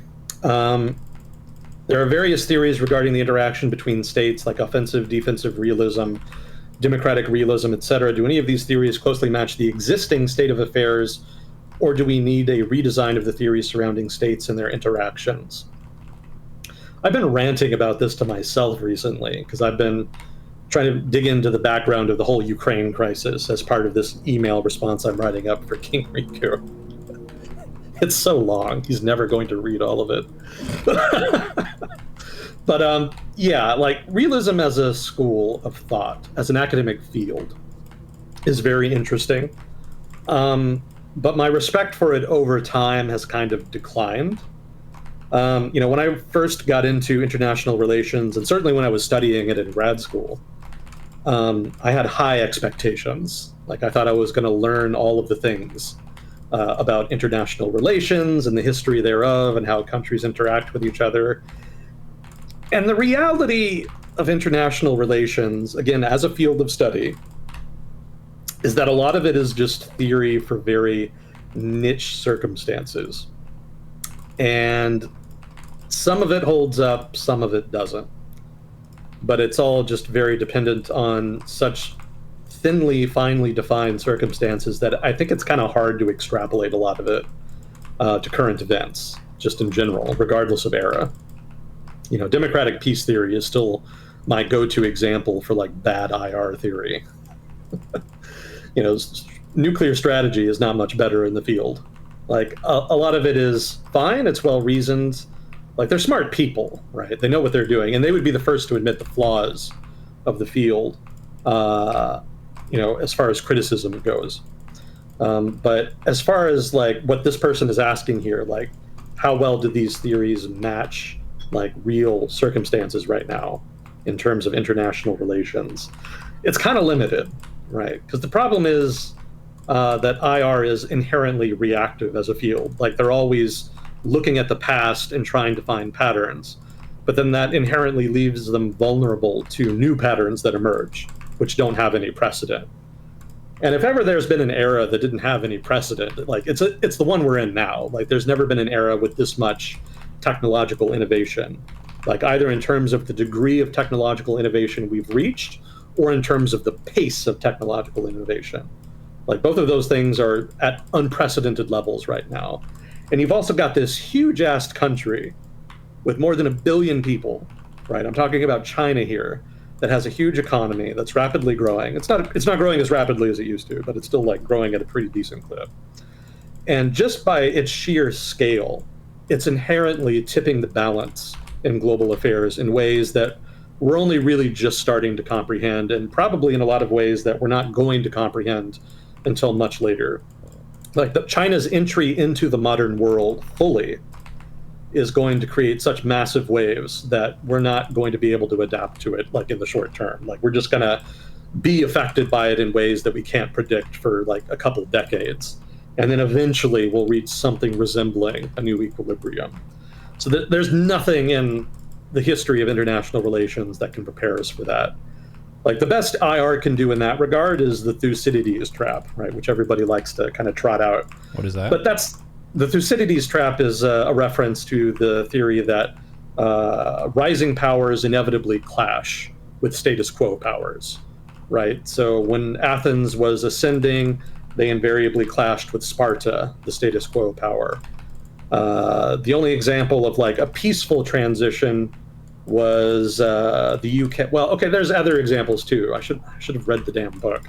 But the prime example of a peaceful transition between an ascending power and a status quo power was the transition between the UK and the United States. The UK for a long time was the paramount hegemon in global affairs, but over time it declined, and at the same time the US ascended into the role. But because the US and the UK had so much in common, they were able to negotiate and navigate that transition fairly peacefully. But there were a lot of advantages built into that relationship that made that transition, that peaceful transition, possible, that are not present in the relationship between the United States and China. And so the proponents of this Thucydides trap idea say that there's inherently going to be more tension between the United States and China as China rises, and that the risk of a conflict is much higher than when the United States surpassed the UK, and that because this is the case, the United States government and the Chinese government need to be very, very diligent about managing their differences in order to try to manage that conflict and tension so that it does not escalate into war or other highly destabilizing competition. So that's the Thucydides trap. And the trouble with this idea is that it kind of looks at the Sino-American relationship from a more Eurocentric perspective, because a lot of IR is basically just the history of IR in Europe, right? They haven't really expanded much outside the rubric of European competition over the course of European history. If you really want to understand China, and this kind of goes to the core of what the question is. Like, do you have to, if present IR theory does not really fit current circumstances, do you have to adapt it? It's basically impossible. So my answer is no, I don't think present IR theory is really a great fit for present circumstances, but I also don't think it's even possible to really adapt it. Because if you really want to understand global affairs, and if you want to be able to forecast with any accuracy what's going to happen in the relationship between two countries, it's actually better to get into country studies, right? So instead of looking at the field of IR, let's just talk specifically about the United States and China here. If you want to understand what's going to happen in the Sino-American relationship, and by extension, all of the secondary effects that are going to affect the entire rest of the planet, I would not recommend looking at IR. I would actually recommend rather looking at China studies, which is a field, right? That's a field of study unto itself. And that's a field that specializes in studying China's politics, its economy, its society, just all aspects of it that they can. And by studying that, you'll get a much better understanding of the perspective of the Chinese government and how the Chinese government defines its interests and what the different pressures are that the Chinese government is facing with regard to different issues that it's facing. So, once you understand all the different interest groups within a country, once you understand how they compete with each other and how they define their interests, you're going to be much better positioned to predict how they're going to deal with their relations with other countries, including with the United States. And that requires a much greater level of detailed study of individual countries and case studies than international relations is willing to do. Because the whole point of international relations is to use the state as the unit of analysis and to try to identify patterns in the behavior of states across time. But again, by doing that, they're tacitly ignoring a lot of the domestic political pressures that push foreign policy in these countries. And a lot of the times the state is a bad unit of analysis because a lot of the times the state isn't the most powerful actor determining foreign policy. In a lot of countries, especially like Latin America, major wealthy families or mining interests or other large corporations can often be the more important factor in determining their foreign policy. So in that sense, using the state as the unit of analysis is an explicitly bad idea if what you're trying to do is to understand foreign policy decisions, and foreign policy outcomes. So that's not an uncommon criticism of IR. You can hear that from practitioners themselves, like the academics who study it. They still see value in their approach, and I agree with them. There is value in that approach. Just because they're taking sort of the big picture. It is possible when you start getting into the details of the country's politics, economy, et cetera, to get lost in the weeds and to kind of lose sight of the bigger picture of competition between states. State as a unit of analysis does have some utility. But the issue with IR is that because it is so narrowly focused on that, its predictions a lot of the time lack the substance that they need in order to have accuracy. So that's why over time, and I've done this myself, over time, if you really want to understand like foreign policy and global events, country studies, like specific case studies in particular, and also history are better subjects of study than IR. So don't exclude IR completely, but that should not be like the main thing on your plate if you really want to get into like major global issues. So correct me if I'm wrong, or actually, what is IR? I don't know what that is. International relations. Oh. Yeah, it's just shorthand.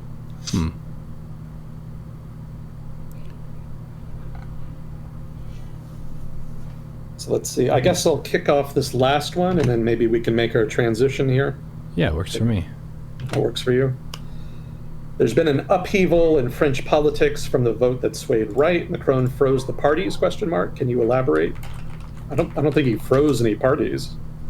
I haven't heard of that anyway. So the elections he's talking about are the European Parliament elections that were held, I think, 2 weeks ago or so. And pretty much as expected, right-wing parties and especially far-right parties, far right in quotation marks, since the definition thereof kind of changes from person to person. But in general, like the right-wing parties that were running did relatively well. And is he the president? The president of France, Emmanuel Macron, whose name I can never pronounce, had a weird reaction to that. He actually called new parliamentary elections in France.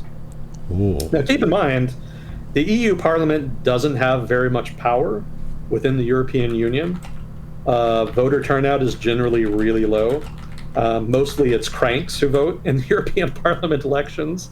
And certainly it's generally cranks who run for European Parliament positions. So, having like weird people and fringe groups kind of turn out and vote each other into power is not that unusual for the EU Parliament.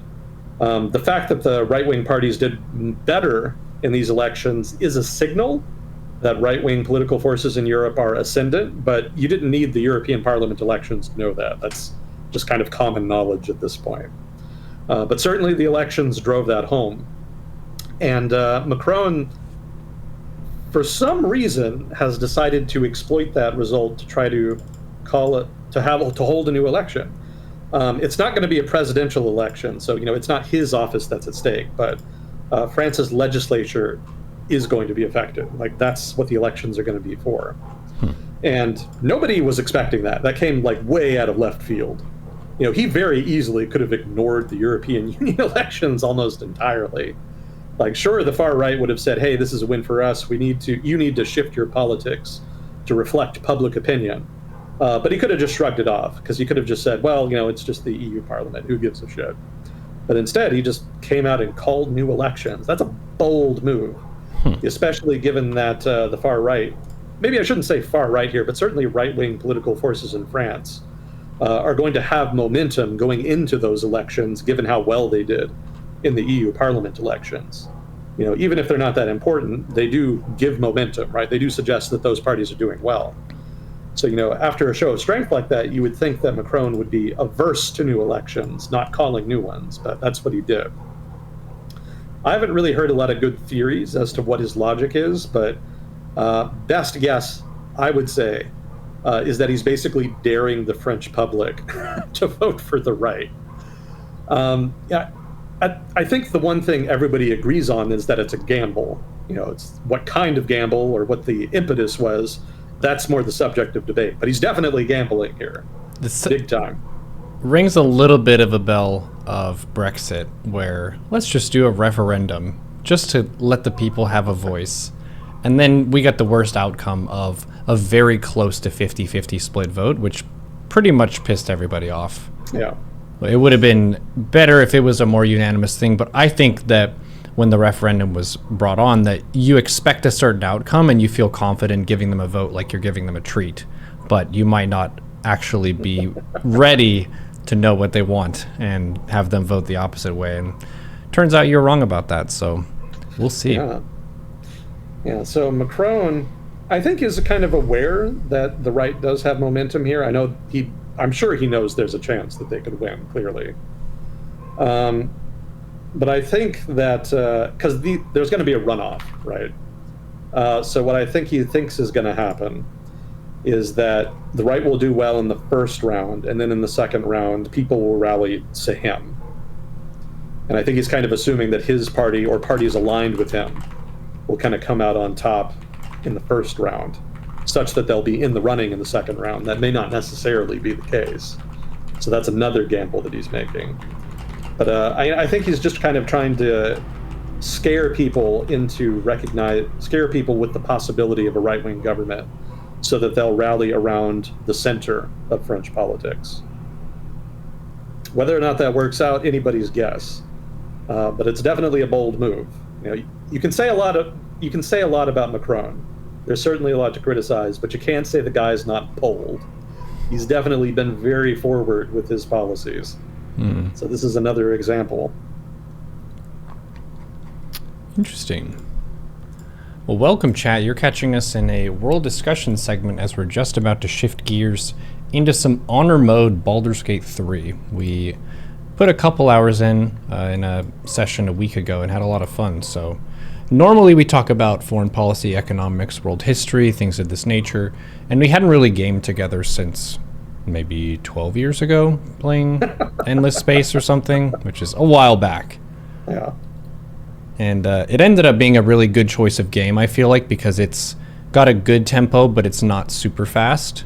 So you don't really feel like, if you need to take more time for a play, you can. But if you're playing Starcraft or Dota or something, you have no extra time to make plays. People are yelling at you because you're going too slow. So I like the turn-based format for that.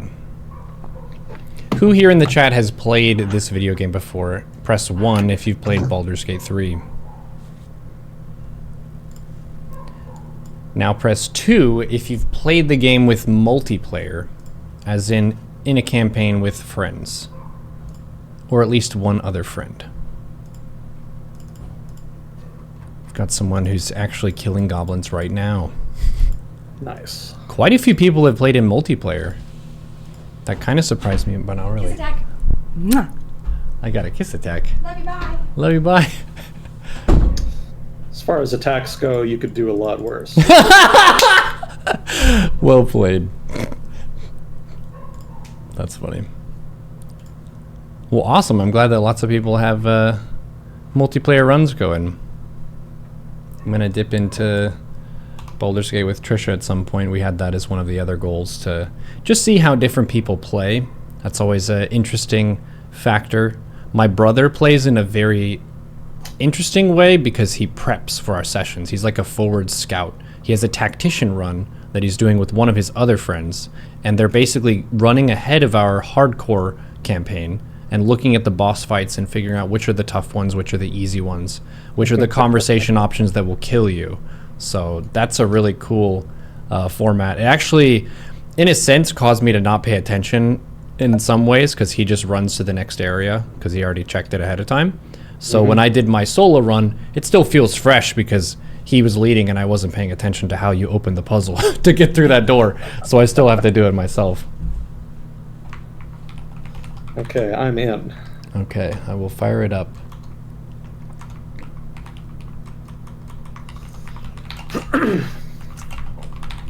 Yeah, there was some other stuff going on, but it's not really game changing. There was the G7 meeting recently. They talked about Ukraine a little bit. There was a bilateral deal signed between the United States and Ukraine, but there wasn't really anything new in it. Certainly nothing binding. There was a peace conference that was held in Switzerland recently discussing Ukraine, but Russia didn't come, so not a whole lot they could necessarily do there. I think mostly they talked about like reconstruction funds and stuff like that. And European countries are kind of doing some hedging because Trump could win re-election, so they're looking at trying to take more control over the effort to support Ukraine. You know, they've got like this Ukraine coordination group that's responsible for coordinating aid from the United States and other European suppliers to Ukraine. And the United States had been taking the lead on that, but European states are now taking more of a lead, just in case. Just in case the obvious happens.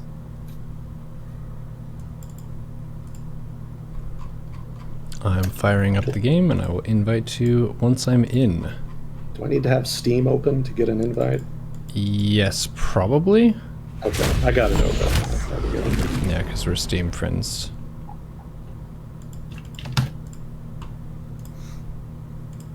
We voted on our favorite conspiracy theory in chat recently. Yeah. Aliens Among Us definitely crushed the vote. That's an exciting one for sure. Lizard people.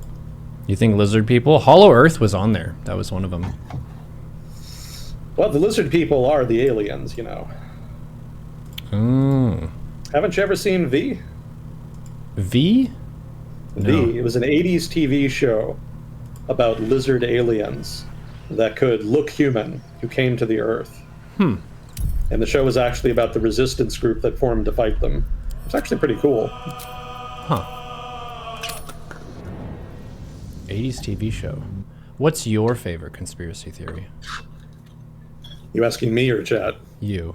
Chat is Me. asking you. My favorite conspiracy theory is that everything's going to be okay. Ooh. Well played. Shamelessly stolen from a Reddit comment I read a couple years ago. Was it what I was expecting? That's a good one.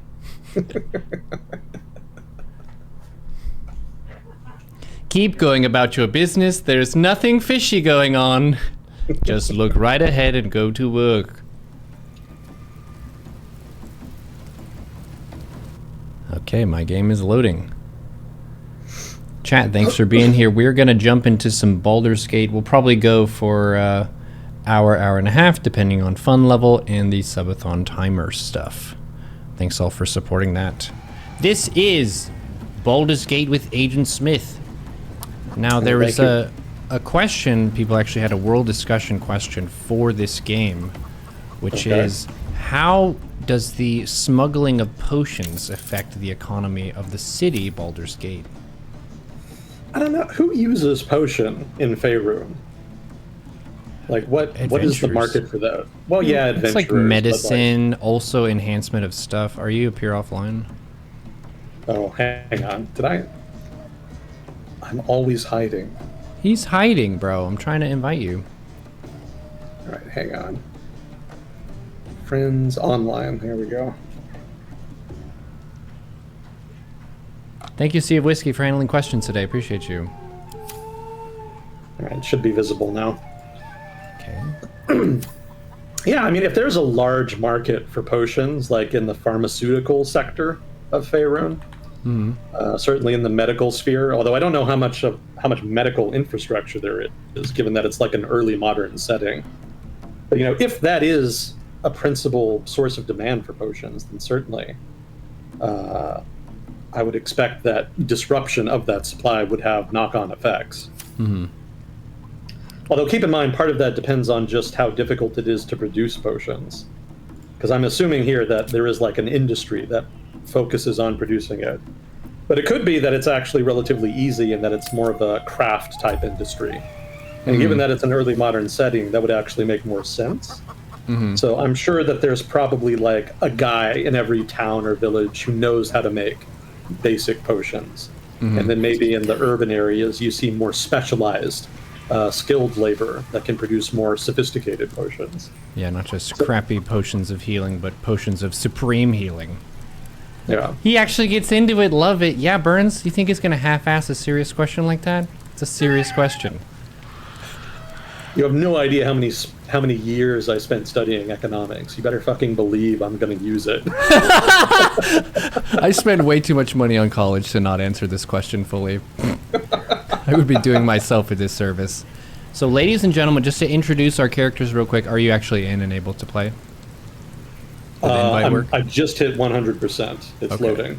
Okay, cool. Yeah, just making sure the invite worked. But yeah, it worked. Agent Smith is playing as a human barbarian. What's the spec again that you are? You throw Outlander. stuff. Outlander. Oh, rage. Yeah. He's the and his name is Swami Sriki. I think that's how you say it. Correct. Yeah. Teacher of the Divine Key. Yeah. And I'm playing a haughty tiefling worklock with like metal face paint. The absolute best kind. Yep. Fire resistance, hellish rebuke. And okay, is there like a spear that you can throw that returns to you? Yes, there's a returning pike. Can I have that? Did we pick it up already? Let's see. Yes, we do have it. Because that would be really great, given my rage throw. Yes, I gave it to you. Awesome. That's perfect. Now I don't have to throw rocks at people. And I don't have to worry about running out. Alright, so just assessing the ground here. We cleared out this whole central area of goblins, but there's still a huge squad of them over there to the right. I think there's a ring that adds damage to throw attacks. Do you have that? I applaud your taste. Let's see. It might have been on the vendor. I don't know if we bought it. Let's see. Yeah, we have no magical rings. Okay. Next Just time we checking. go to the Druid's Grove or whatever, we can buy that. Because I think the Oh, vendor are has we it. ending the day? Yeah, we have no spell slots. Okay. We didn't rest before. Cool. We are so sleepy. You carry a Githyanki relic. Nope, I there's will drama have in an camp. explanation, or your head. Oh, Walk jeez. away. Oh, are we doing that? Now. Yep. I won't warn you again. They're snarling at each other. Cat fight. Stop squabbling, both of you. Remove yourself if you are so easily offended. This is not. Lae'zel your just called me concern. easily offended. Nonsense. Spare your indignity. Every word that spills from your mouth is worth less than the last. What's this even about, y'all? Lae'zel thinks I have something important to her people. She's deluded, clear. Lies. She carries an heirloom of my people. I must know why.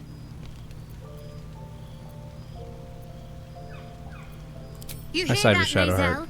Tisk. You seek reason in dishonor. Any ideas how we settle this? The bad blood must be purged. You mean I'd get to prove you... Get some rest, Lae'zel. Duel at first light. The classic. You had every chance to look the other way. But here we are. Oh my You goodness. chose- Spare me the. If anyone asks... The drama in I'll camp. say you were transforming. Don't expect to be mourned. Oh my gosh. I wonder if she'll like actually kill her at this stage if you don't intervene. Oh, yeah. You've seen it? I've Oh, seen it on jeez. YouTube. Yeah, Oh they're- fuck! What? I didn't persuade well enough. Let's see if we have an inspiration. I don't. It's already done. Oh shit! Not yet, Kanyank. Oh. There is no way to prevent bloodshed. You have to choose. What? Oh, man. You have to choose. Oh my goodness, the drama. I haven't had this happen before. I've never failed that charisma check. I'm a warlock. What the hell? How do I not have enough charisma for that? Rock beats blade. Key Bazel. Oh, wait. Well, Shadowheart, she has, oh, what the hell is it? She has like a spell that's permanent. And ward, that's what it is. She has that ward spell. I was going to ask if we could use that today. It's the one that splits damage in half, and half goes to the target and half goes to you. Oh, yeah, I get you. Yeah, that's really good if you stack it with resistances. Okay. Should we let the chat vote on this? This is a pretty meme situation here. My gut would be I would just go with Shadowheart just because reasons. But I know a lot of people like Lae'zel, and you said you like both of those characters, so do you have any thoughts? I kind of think we're past the point of no return on that. No, I have the choice right here. We could choose whoever. Like, Oh, someone's then gonna one- die. I think someone Yeah. dies. Yeah, that's my issue. I'd rather not lose either of them. Well, yeah. Someone's Lae'zel gonna in die. particular is generally my go-to fighter. I think I've used her in most of my playthroughs just for that reason.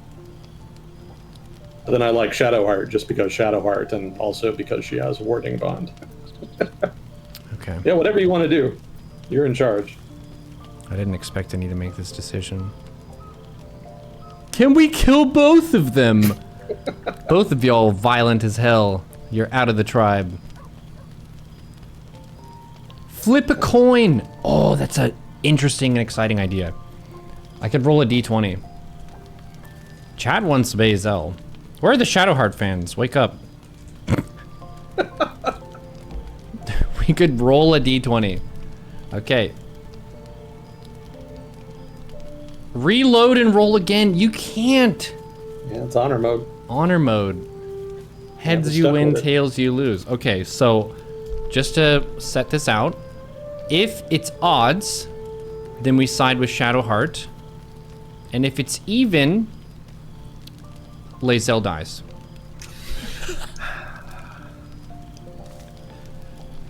No, I'm just kidding.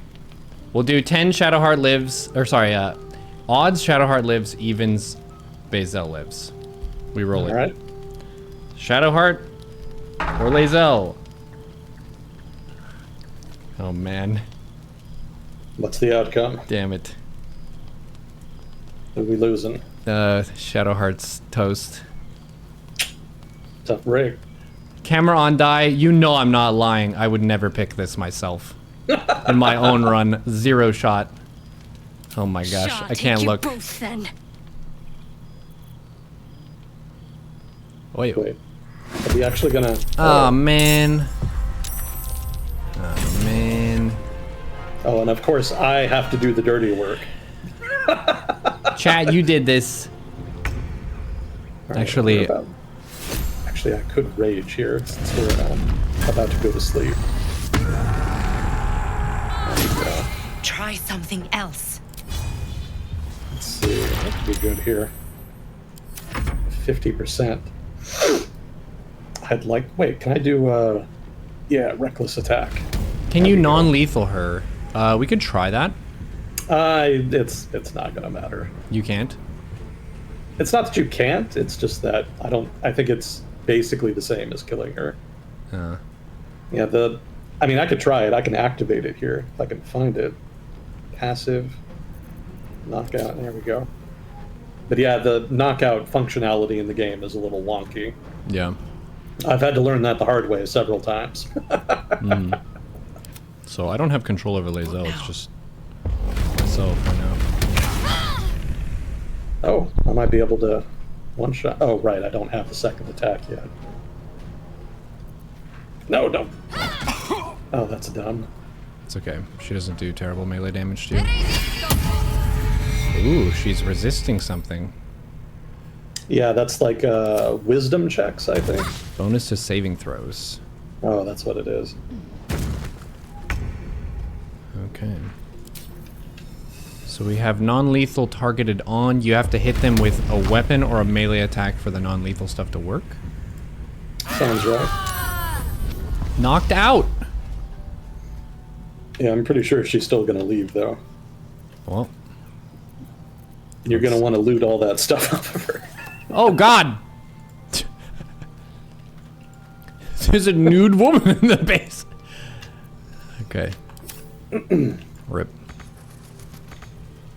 Okay, let's see what happens. She's KO'd in the camp over there. Should be entertaining. Okay, so if we go to bed, what's gonna happen? Would you like to go to bed? I don't know about it.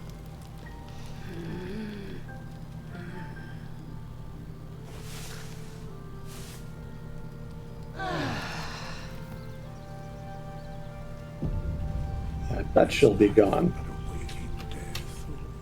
It would be Scratch really one. funny. There's blood on the ground, but Yeah, but she's not there.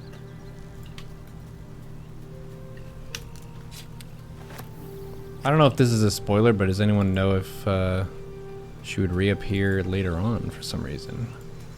Or if she basically counts as dead? Scratch wants to talk to you. Oh. Seems like a good To me method to talk. specifically. Oh, I'm not gonna do it. Through a ball held firmly in his mouth. I'm just a barbarian. Look at my sleight of Oh, I hand. know. My friend Apop has a very similar stance with how he plays He his fighter in relinquishes the our ball. honor mode run. It is well He doesn't talk to tuned and people, he just slick breaks with stuff. His drool. name is Brick. That's So if one way there's- to do it. Yeah, a key social situation that requires someone to talk to people and persuade people, he doesn't want anything to do with that.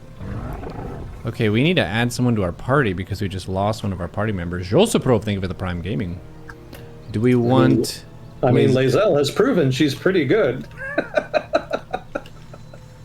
She just killed one of our other party members. We have yet to find Zor. He has seen my... Okay. Do we have any is alternative to done. Lazelle even? I don't think we have anybody else. Did we get Karlak yet? No, not yet. Okay, we could go that way. I hate to see Shadowheart go, but I'm also a Lazelle fan, so I don't mind seeing her join, Yeah. even though she just needlessly got one of our party members killed. Yeah. Well, and she can spec into whatever, too, if you want to keep our party calm balanced. Fighter is awesome. Fighter's great. Yeah. Well, we Almost could always- just... We can roll with it and go for a very damage-oriented party. I know you were mentioning that would be a fun thing to do. Okay, so we have superiority die now. Menacing attack and frighten the target. Action and bonus action on a turn to attack with advantage. By the way, before I forget, I was watching us play last time, and I noticed you didn't use the sell wares button when you were selling stuff to the merchant. Oh, yeah.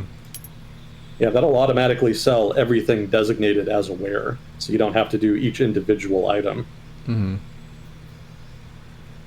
Just saves a little time. Mm-hmm. Okay. I think I have some good attacks there. Disarming strike, that sounds crazy. Okay. So Lazelle is now a Battle Master Fighter.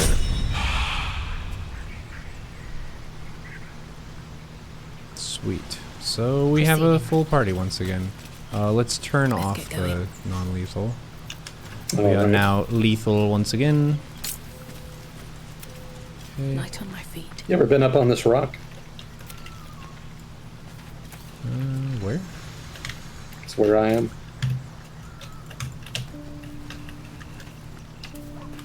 No, I have not. So if you come up here, it'll actually play. I can't remember which song it Good is, idea, but I think. I think it's Asterian's theme, something like that. Okay, just jumped up there. And it'll take a couple seconds.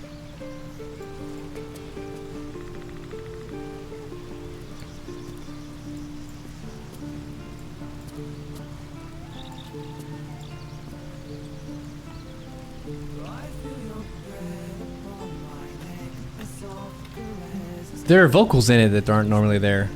Yeah. Cool. Oh, do you ever use the tilde button? What does that do? It just highlights all of the creatures, people, whatever on the screen. Oh, cool. So you can see them more easily. No, I've never done that. Nice. Yeah, every so often there might be like an enemy or something that I miss just because they kind of blend into the background, so find it kind of useful. Alright. That's cool. While I left camp, we are fully charged up. We have summoned Scratch now. So we didn't clear this right side of the Goblin City. We are not hostile to them, weirdly enough. Well, they don't know what happened. No, they really were not paying attention. Okay. So this is a good spot for me up there. We're gonna do a little goblin ethnic cleansing here. We're gonna deal some damage to people who have been capturing tieflings and generally harassing the druids. A very politically correct answer. Yes. I'm not just farming XP, this is a social issue. Okay, this one is within 3 meters. I charm and frighten foes. What does this button do? You saw to fight. Oh, damn. I rolled a bad initiative. Rough tempest I will raise. Okay. This one... We'll give him one of these guys. Nice. No choice but to keep going. Too far to do that.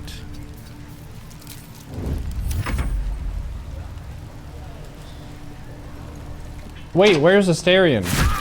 He's not in the party. We could go get him. Told him to walk. Yeah. You rejected him. Yeah. No time to waste.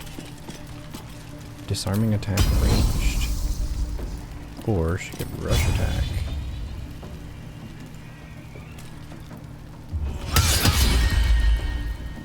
Off balance. Okay.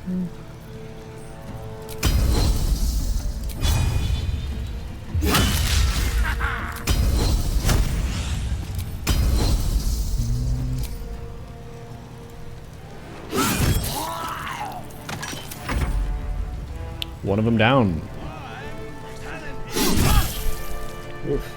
Drow Paladin Lady ain't there either. Yeah, you have to, I think, make a choice to KO her or not, and they added it where she'll potentially join your party in the next act. But that's a big call to make because Will and Karlach will leave your camp on the spot if you side with her, I think.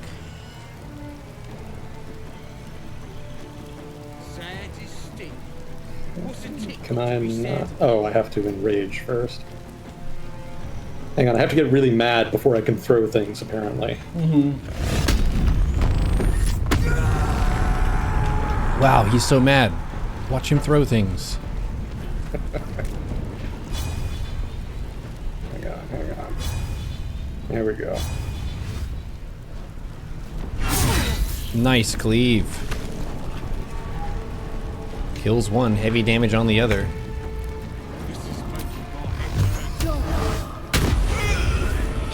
"19 Eldritch Blast. Wow. Who else is in combat with us? Oh, this lady over there. Fingers. Oh, no. He tried. Oh no, he's entangled. He saved it. Oof. Oh, My path. Oh yeah, concentration broke. Yep. That's why the Feet Warcaster is so good. Alright, hang on. Before you do that, let me see if I can knock her down. If I can find the thing. Alright, hang on. Returning pike? Yeah. Wait, can I not throw that? It's not That's letting Agent me. Smith? Yeah. Oh, there it is. There we go. I got it. He's a I human think- barbarian. Oh, she's only got 2 left. Oof! 14! Bang. My feet can carry me. Takes a returning pike to the face. That's gotta hurt. Magic ring that adds 3 movement speed. Do you want that? That's for whoever. Movement speed is good for everyone. Maybe for you, so you can get in there faster? I don't know. Suits me. Cool. So do the loot back here. I'm hella encumbered. Oh, it's because I looted all of Shadowheart's stuff when she died. Oh, by the way, I remembered something that I was trying to remember last time and couldn't. So if you want to move right next to a body, but you can't quite click it without clicking the body, which is going to cost extra movement, what you do is you hold down Shift, and then that'll ignore whatever interactable items are around your mouse cursor. Interesting. Okay, Gale, you hold this stuff for me. Man, Gale got hit really hard. I didn't even see him get hit. What was it that got him? Oh, just an arrow. Not He's as a bad as wizard. it Wizards could aren't have. the tankiest. Shouldn't have wished to live in more Was interesting there another dude times. out there? Oh yeah, this is Yeah, there's a good. couple more. A dead adventure. Yeah. It was the last of their adventure. Ooh. Wooden chest. Wonder what's past this. What's your dexterity again? Low. 13. Okay. That means I am the chest opener. Excuse me, I could sir. just- I'm gonna talk to you I could about. just push this guy into the abyss. Argith Yankee companion thinks little of Do we want his equipment? I'm talented! You're violent. I don't know. Might be funnier to push him off. He probably doesn't have anything that good, but if he does, we'll never know. Okay, who's the best at shoving? It's not gonna Probably. hit. If you push him off that, it might hit him against the ground and he could still die. I can't move yet. Oh, it's my turn still, yeah. What does he got? Oh, your moves try. are too good. Okay. Let's see. Alright. Just push him. Yep. Oh. Really? Swift and lethal. Really? I rolled a 2.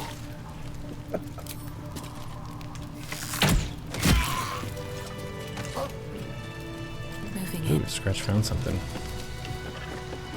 What'd you find over there, Scratch? Something very rare. Did we ever get any shovels? Yeah, we have a shovel.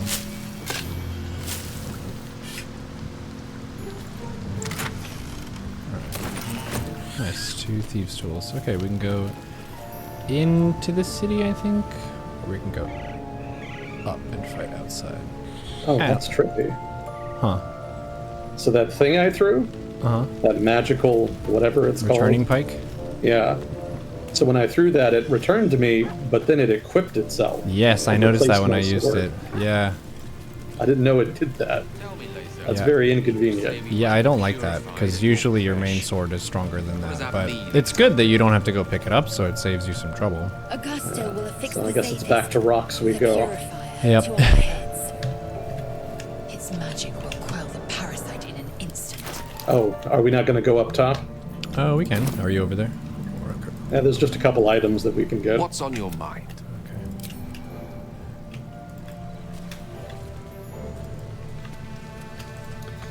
I'm going to need you to unlock a thing, unless you want me to just break it. Yeah, I'll walk over. Running up, dude. Oh yeah, there's a chest up there, I forgot.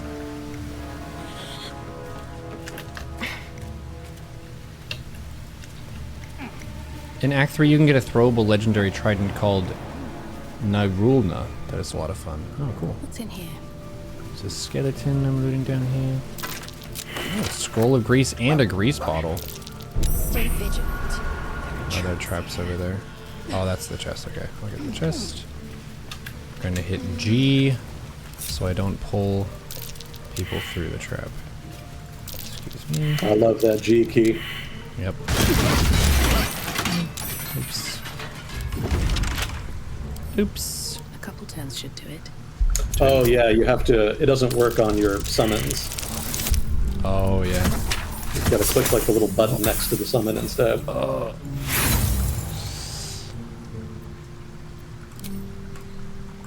First try, that was just a warm-up. Doesn't count.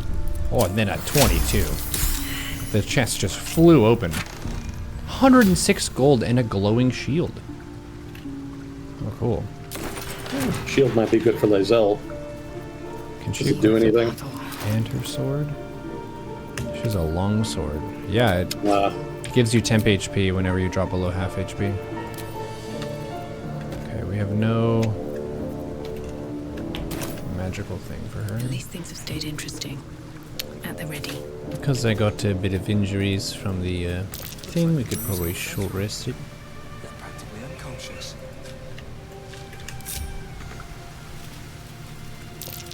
Stay vigilant. There are traps here. That might be good for Shadowheart. Oh wait, she's dead. Or missing. I assume that we want to address the issues below.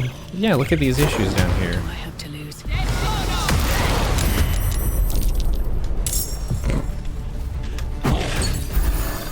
Oh damn. Look at these bugbears drinking far too much alcohol. Okay, I'm not in the best position. I'm gonna use magic trick. Don't tell anti-mage.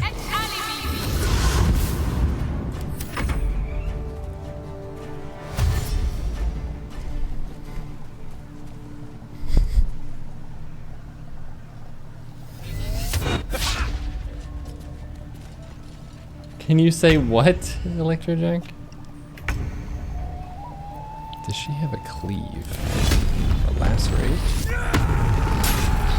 Okay, he's bleeding, that's good. He's dazed, that's good. Action surge. Disarming attack melee. He saved it. Tale for the ages.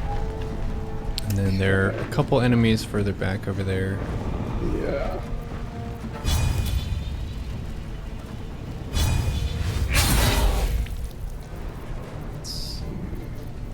I keep forgetting I don't have the second attack yet. Crab. Crab is actually the main character of our campaign. He's been doing really well, Transport is I have to admit. step by step.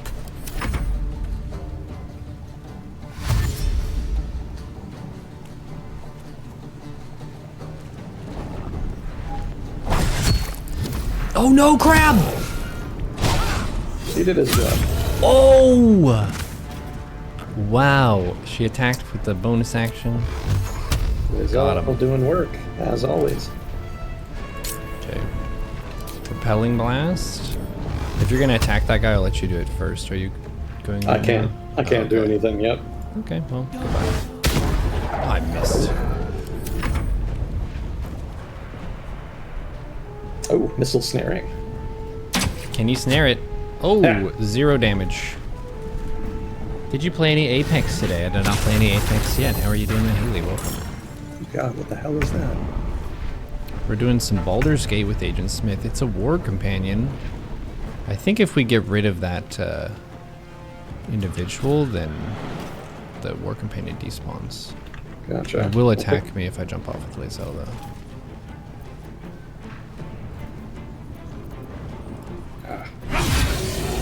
Bang. Nice hit. Wow. Okay, and then there's this thing. I could just throw a rock at that.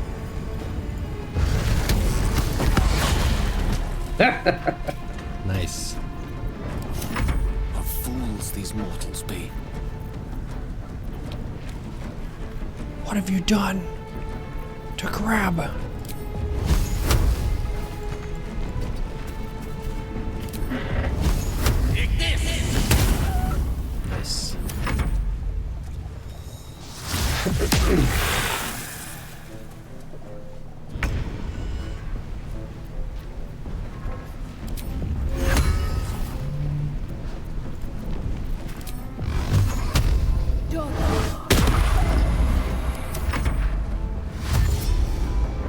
Eldritch Blast!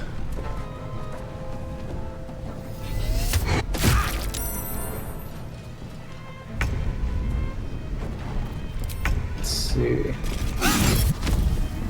Okay.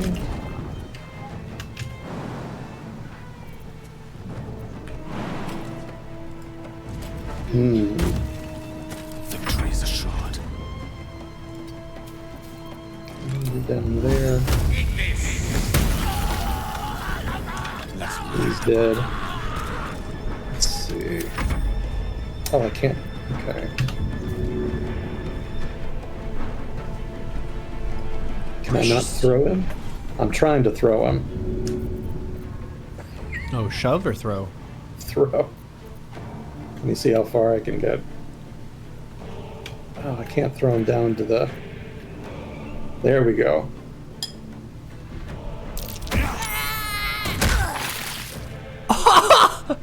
They still have 1 HP. Oof. They're having Almost a tough good. day. Threw him off a 2-story building. Ow. Smarts a bit. Oh, that's another thing I'm gonna miss from Shadowheart. She has the poison resistance spell. We could make someone into a cleric. That's within I our don't power. know. It's only 100 gold. I don't want to force it. Something good here, I hope. Yeah, I've been trying to experiment more with like resistances and some of the other permanent conditions you can cast.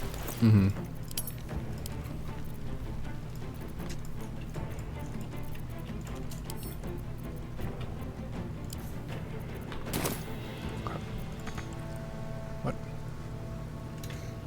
I'm out of movement. Shit. What? How can I not reach that guy? Oh well. I can do that. Scratch with this super high initiative.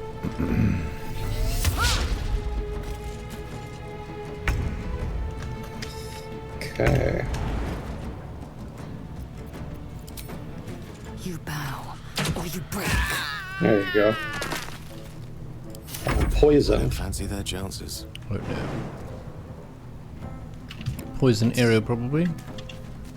Yeah. Oh, shit.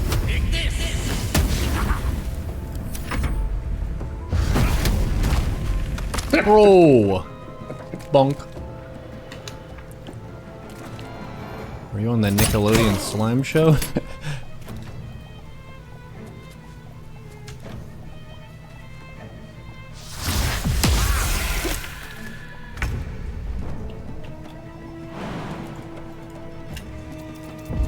Let me...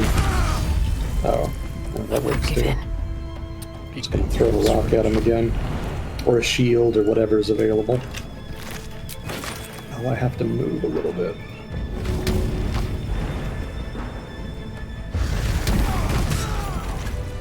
Hooray! This city is saved. Need to find a way forward.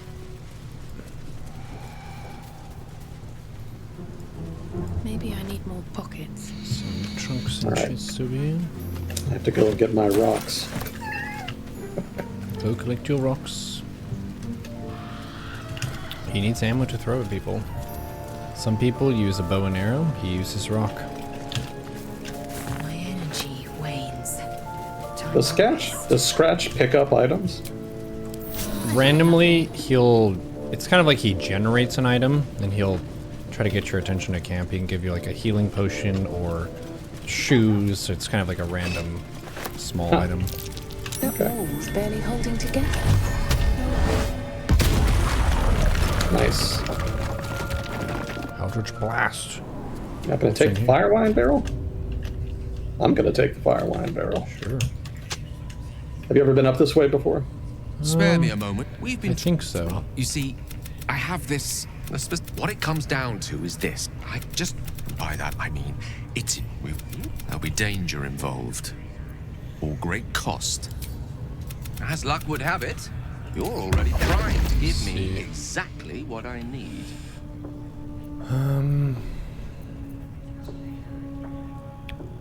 Oh god. Gale is asking for magic items. Why is he talking to me? Thank you. He's probably just jonesing for a magic item from anyone who will give him one. Out, but no less dangerous. It's not Gale. Sincerely, though. Oh, who's talking to you? I understand. I asked. Raphael. My late. Oh. Oh, yeah. The devil. What would suit the occasion? The words to a... Well met. I am Raphael. Very much at your service. What's our policy on this guy? He's a devil. He's not to be trusted. Devils pretty much always want to get you in their pocket over time. He'll probably try to promise you something good. I told him to go fuck off. But can you resist a huge table of food? There. Middle of somewhere. Oh, is that where we're going? No, I didn't know this could activate in this particular location. Yeah, I think it's just like when you run into him. Nice decor. And this. Go on. Partake. Enjoy your supper. After all, it might just be alright. Fill your plate. Fair enough. Am I a friend? Yeah. Potentially. An adversary? Conceivably. But good line. a mere trifle. One skull, 2 tenants, and no in dire need of a shirt. solution. I could fix it all. Like that. Depends on who you ask. And what is madness? But Oh, hey, a Lizelle denial approves. of reality. Am I gonna Still, romance her again? Try to cure yourself. Knock Shop yourself out. around, beg, borrow, and I didn't think I would in my most exhaust recent run. It every just kind of possibility happened. until none are left. She comes on pretty strong when she wants you. Yeah. By all those pretty little symptoms. There we go. Jesus. He does love to talk. He's a wordy one. Okay, so this puts us in here up at the high ground spot. What's inside? Now, you know you can push levers by shooting them, right? Yeah. So, you know, we could actually snipe that lever holding the spiders in. Oh, I didn't think about that. Where is the lever? Can you ping it with Alt? It's way down here. Is it gonna work? It's not letting me. Wait, it is Alt, right? Alt left click? Or is it right click? I think so. There it is. It's Alt right click. Trying to get Oh, my- I was actually walking down there. I think we can walk in this area and not actually Yeah, that's not a combat problem. happen. I But don't if we know want to if start. I don't know if us messing with the lever will make them attack us. So I have Misty Step. I'm just going to see where the lever is. Yeah, there it is. Okay. So crazy idea. All right. If they go on me, I Wait, what can are you Misty doing? Step away. I'm gonna get to a safe spot where I can activate the lever. I'm gonna go up there Okay. with all the companions, so we're all gonna be up at high ground. I'm gonna get the lever and Misty Step up. That's the way to do it. Yeah. But you. What? Wait. Why do you want a Misty Step? Just so I can be in range of the lever. I don't know if I can hit it from all the way up there. Oh, I see. I see. Yeah. We put all the other characters up there, so it doesn't get too Where do you want me spicy. for this? You could guard the stairs if we want to take a conservative approach where you're at the top of the ladder, and anyone who comes up the ladder, you either shove them off or kill them. That'll work. Okay, so you're up there. Let's see if I can shoot this one. I do enjoy gatekeeping. None shall pass.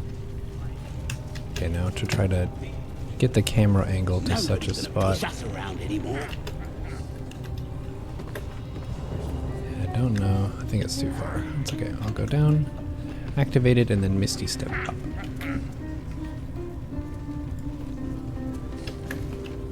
You want to leave the dog up here? Can I tell him to stay? That's fine. Alright, what are our spells here? Around, so might as well. He has level 2 spell slot. Let's summon Crab. Okay, we have Crab.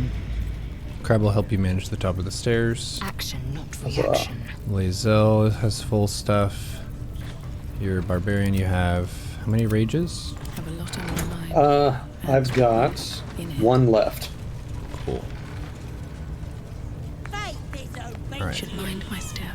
I'm about to yeet the lever, which they will probably be pissed at, but... Well, what you can do is... Oh, it opened! There it They didn't goes. aggro on me. I'm gonna go up the ladder. Absolute's looking out for me now. Are the spiders just chilling in there? It's open. I wonder if they walk out. Or if we need to talk them out. Do any of us have speak with animals? I don't. No one stopped me yet. Oh, you know what? They may be waiting for that event on the other side. Because you remember they got that guy over there? That they throw in the pit. Oh, yeah. Is there anyone below this thingy?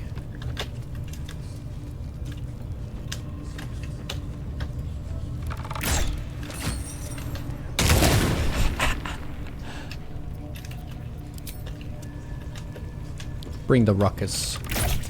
Let's see. The ring.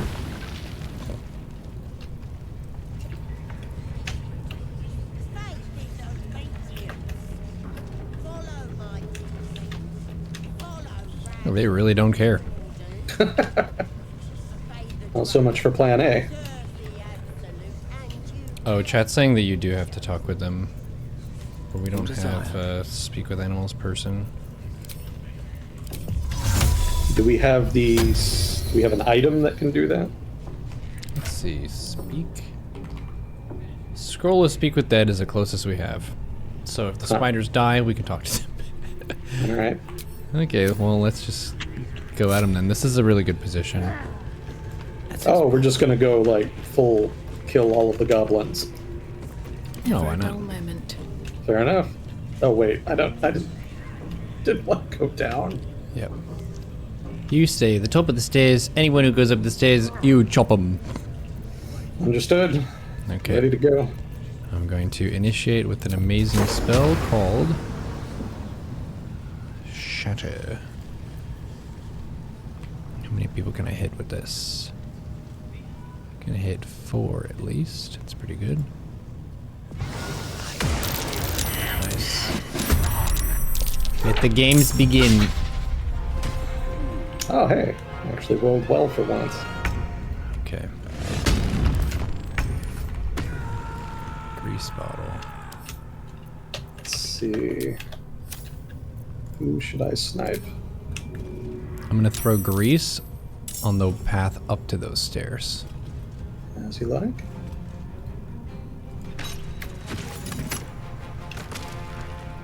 Got him. Nice. Throw the grease. You cannot walk up these stairs. It's too slippery.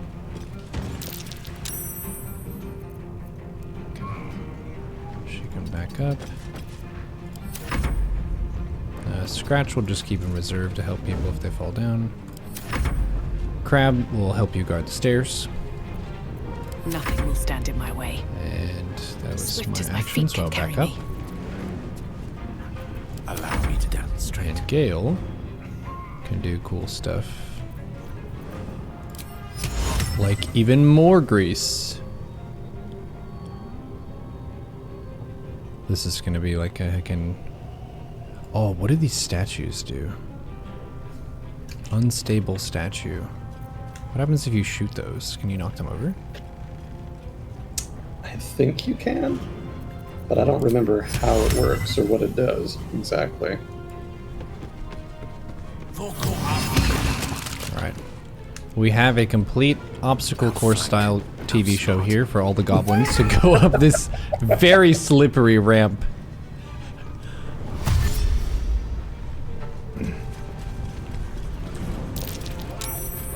Wait, why are they going down there? Oh, that's there you go.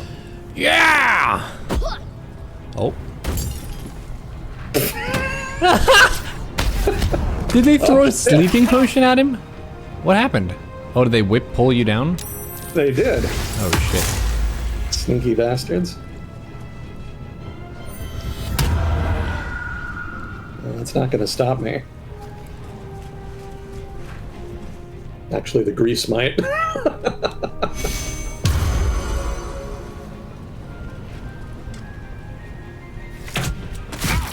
Ow. Okay. Let's see what the best way to manage this.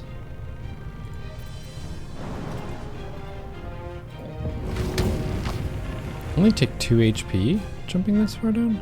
Oh no, you go down the stairs first with the ladder. Okay. Through. This can be through. You knocking people down, throwing at them. I threw one of the goblins at one of the other goblins. Nice. Oh, and that allowed you to just walk away. Great. Yep, that's the plan. Oh, you know what? I may need to dash. Which I think I can do? No, I cannot do that.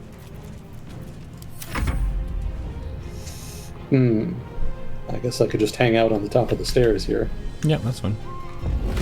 Oh, what I can do, though, is I can throw a knife at somebody and maybe knock them down. Nice. There we go. 11 damage, too. Not bad. Crab? Somebody poke Gale. Does he wake up from damage from sleeping? Yeah. Okay. Crab, you have a very important job. You need to pinch Gale. I know it's going to sound weird. Oh, crit him for 3! Wake up, silly wizard, said Crab. What path lies before Crab me? was a cruel battle master, bossing Gale around all the time.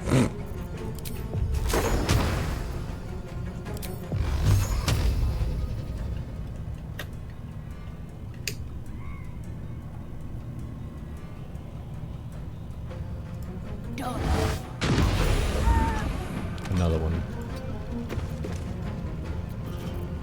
Creator, destroyer. He's pinched for... He's gonna take 1 to 4 damage per turn. I don't know if Crab waking him up was a good idea. Oh, wow. I didn't even know that was a condition in the game. Yeah, crab pinch is serious. Chad, have you ever been pinched by a crab? It hurts. It's so weird. Yep. Next door.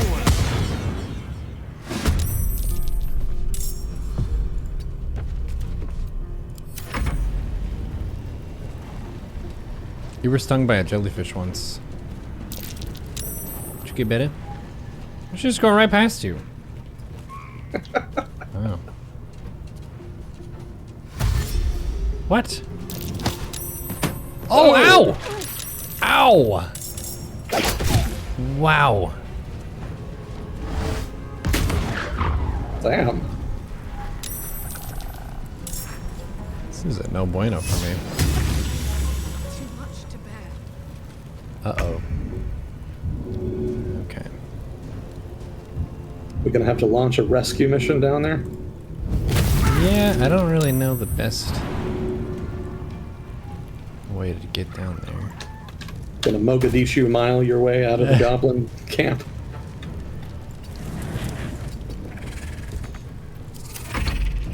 Oh, the spiders are out! Yeah, but who are they gonna go for? Oh yeah, they're fighting the goblins. They're helping us! Let's not get too charitable. They may yet come for us too. The spider I don't think they're bros. friendly. Nandishimo, thank you for the Prime Gaming. Oh. Yeah, I'm gonna have to help you out here. True Soul Gut. Can? Take this. Nice. 36 damage. Okay, that's big. My path be true. Wait, where is Nice. she? I shoved her down to the bottom, so she's on the ground, kind of in front of you. Shoot her. She's probably the most dangerous. Yeah, for sure. Damn it. Position. 1 health left. Alright, you know what? You know what? I'm gonna throw a knife at her. Oh wow, she's dead. Yeah. Wait, where'd you go? I got thrown down, so I'm Oh, there you are. I see you. Wait, I thought you were downed. How did you get back up? Lazel through a potion. Oh, nice. Oh, that's right. You can throw potions to do that. It's very strong. We have no healer, so that is our healer. Throw potion. I don't know if Scratch is going to be able to navigate the slime, but we got rid of a lot of them, and the toughest target is out. The spiders are going to be the bigger problem. No.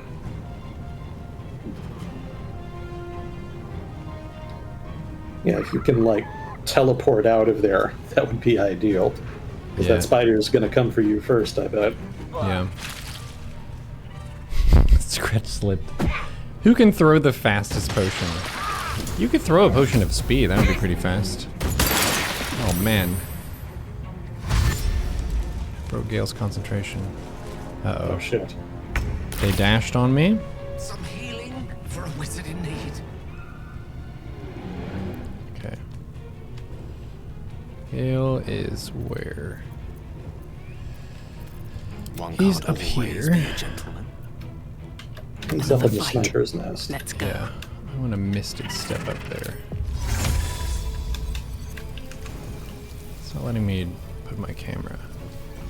Hope to be able to jump that high. This. Go for the bottom of the ladder, if nothing else. Yeah. Okay, sweet. I can go right next to you. Cool. I'm gonna risk. Well, the acid is in the way now, so a lot of the grease isn't there. Yeah. I'm gonna go up the ladder then. I've enough movement to do so. There you go.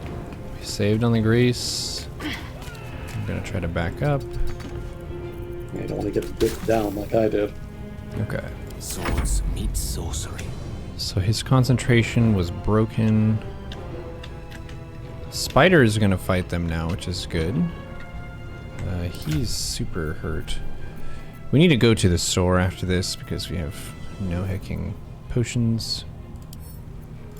Are we Gale going to be drinks a able to? potion. What do you mean? Oh, you mean, okay. I thought you meant like the store here in the Goblin camp. Oh no, we already Because they killed do that have guy. that organized crime group. They have a store here. Oh, I don't know But I if I've think sold they're going to them be before. hostile now.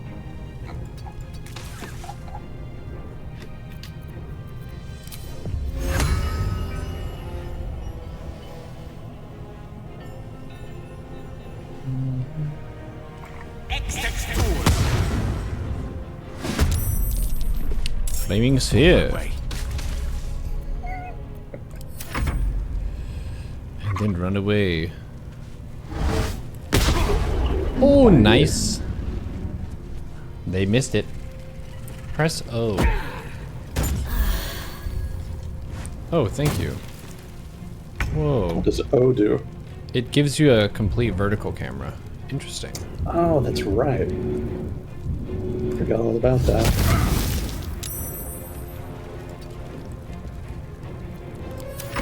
Oh, wow. Let's go, spiders. Uh-oh.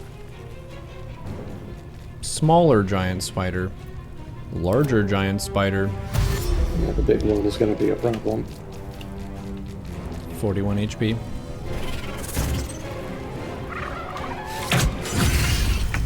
Yeah, hopefully the goblins can deal with that. Let's see. What can I do?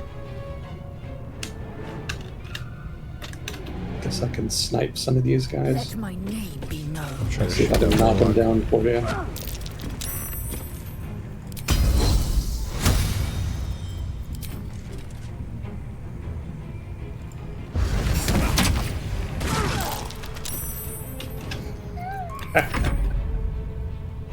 Knocking people over again.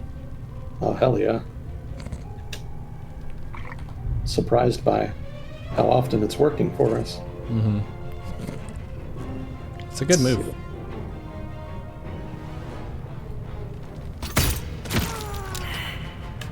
Another one. Got him. The flaming aura.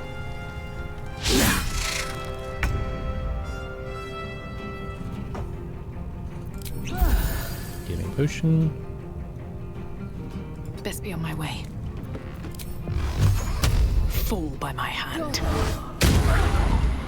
Nice, I broke the strength hex on you. May the Oh, dice roll cool. in my I didn't know favor. that was a concentration spell. Yep. Of course.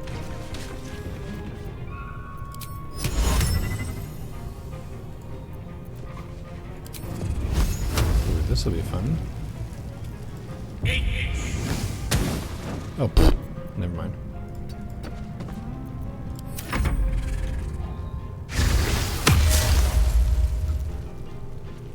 The Armor of Agathis.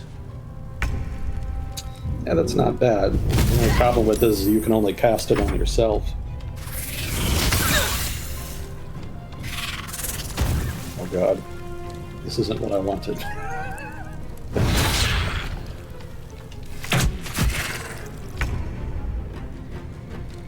Alright, small giant spider versus me, apparently. Do I have...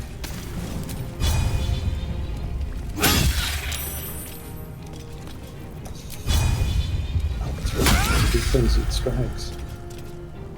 Oh, that's pretty good. Got him. Shazam. Let's see, who can I throw shit at? There's one warlock behind us. Kind of rounding this corner. Oh, yeah, you're right. Ah. I'm gonna have so much shit to pick up after this. Such is the way of the barbarian.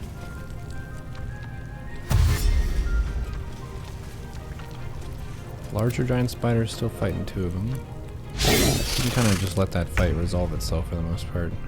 Yeah. That's the plan.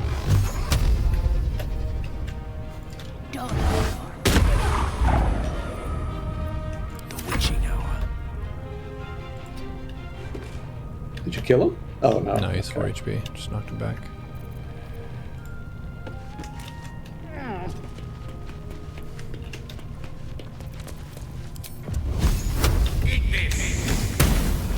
What?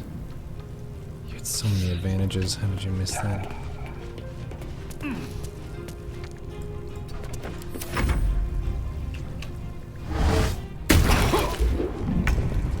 Come at me, bro. Ooh, giant spider claims a victim. We got XP for that. That's funny. Hey, I'll take it. Stuff just dying around us is giving us experience. Suits our purposes. I'm just gonna... Oh, damn. Okay, warlock has Works. 6 health. Let's see. Well, I'm gonna go for the one I have advantage on. And then if I kill him... 2? Really?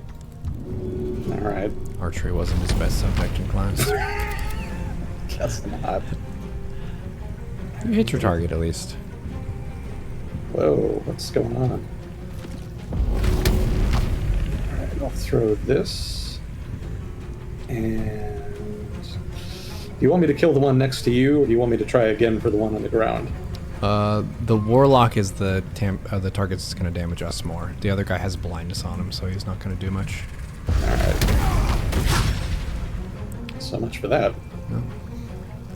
It was an attempt.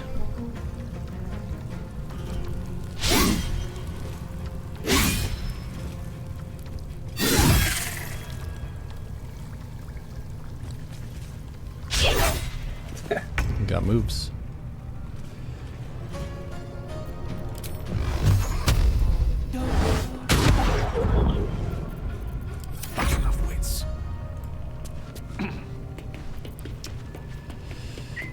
Gale, the old trusty, never missed a spell in his life. There we go. Nice. Double kill. That's a great finisher move. Yep.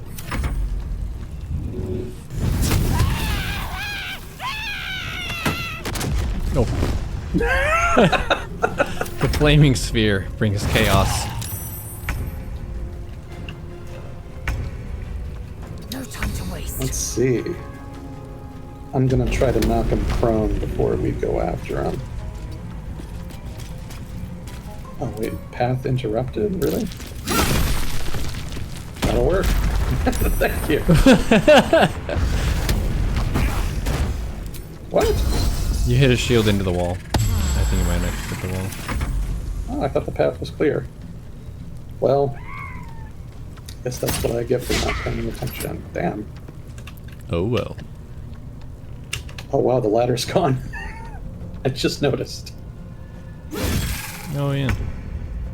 Guess the ladder wasn't fireproof. Okay.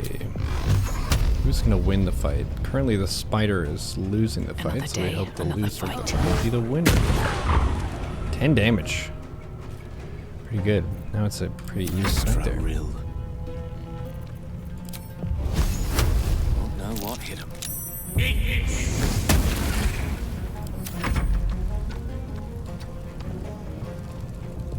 Keep rolling, rolling, rolling, rolling, rolling. Immune to poisoned. It's a flaming sphere. Nice. There's a lilithid parasite in that corpse.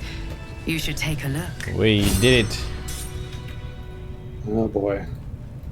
Best be on my way. Good job. Alright.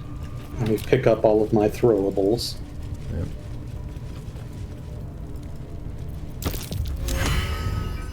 Save failed Greece.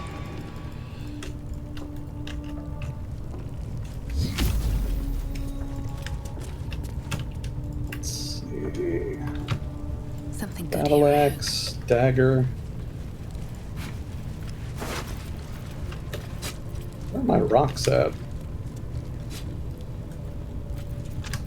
Oh wow, I can't reach the Can I not get up there This to get one the is a shield true back? soul parasite. You can absorb its potential. Open your mind to it. You Well, are damn. It's not even gonna let me jump up there. Well, so much for that.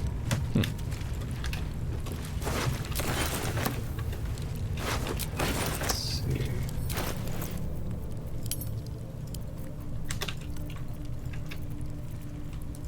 Oh damn, there's a bunch of stuff in here. I'm sending you a grease bottle Cool. and a smoke powder bomb. Those are handy. The area of effect damage is nice. Oh, I'm taking that brand. You better believe I'm throwing that brand at somebody. Sure. Curious book. Read. There's alcohol in it. That's funny.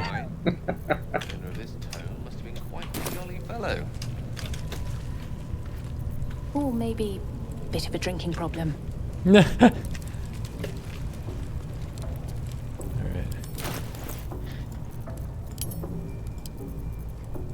We are very out of juice, so if you want to rest, it's probably a good idea. Fair enough. Did you loot the things? We're doing okay on supplies. Yes, we have a shitload. We have 635 of 80. 80 per rest. To go to bed. Good fight. Controlling the high ground was very good. We dealt 36 damage to True Soul Gut by pushing her off. And then I also took 17 damage from being pushed off. Some pros, some cons.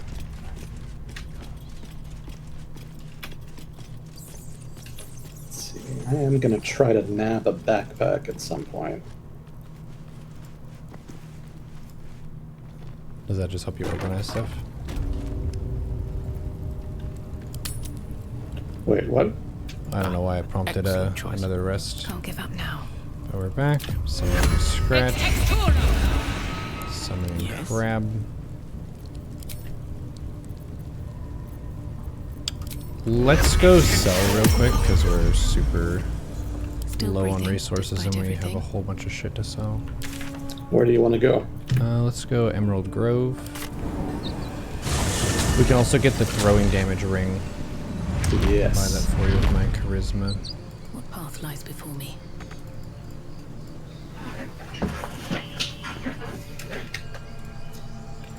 Yeah, I had a Rage Barbarian my first playthrough with Karlach, but I didn't end up using the Rage Throw much. It's super strong. Yeah, it's pretty handy. So now that I kind of know how it works, I'm trying to kind of build around it a little more.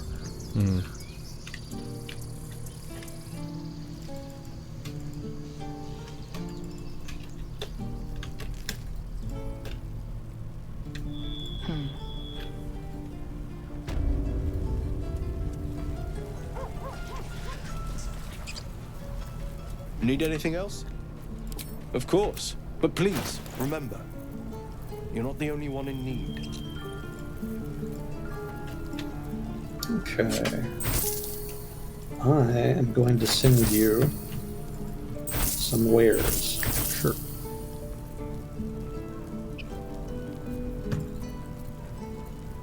Let's see, but I don't have them organized.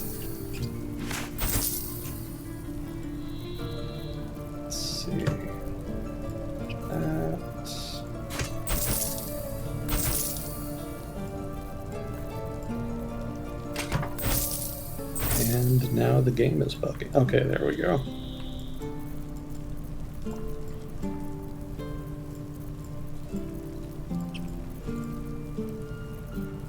And you know what? I'm gonna send you this returning pike, and you can. Too annoying to be worth it.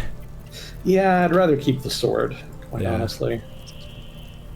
Yeah, it makes sense. The sword does a lot more melee damage, and it's a big part of your damage output.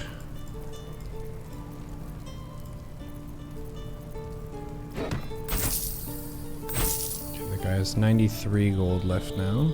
Let's see if there's anything we want to buy. 1d4 bonus to throw damage. Buying that for you. Thank you much. Oh, this is padded armor +1. Take 1 less bludgeoning damage. 284 gold.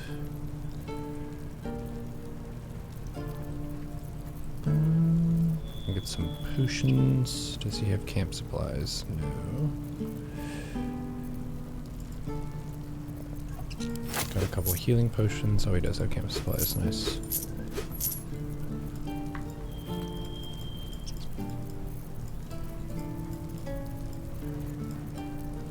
We picked up a good deal of stuff.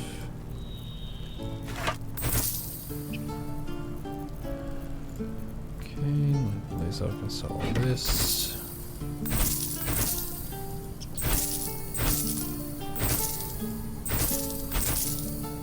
Oh damn, we're about to level up. Do we want to see what the other shopkeeper has? The kid who's in town or the old lady? Yeah, there's an old lady here, I think. Neither. The iron worker. Oh yeah, Damon. Yeah, we can ask him. He's got anything cool. Okay, I will give you the ring that I just got. Knock yourself out. Yes. Much appreciated. That's gonna be fun.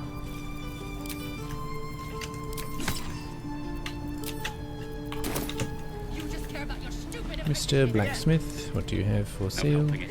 We're exposed. You might have something good.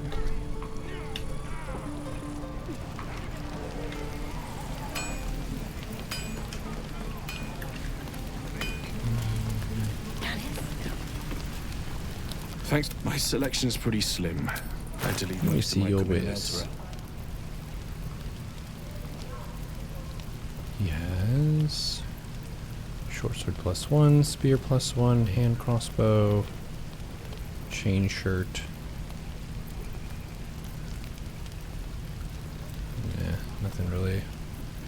super good. Padded armor +1 is 284. I think it's worth it. That gives me an armor class. Okay. We've sold stuff to him.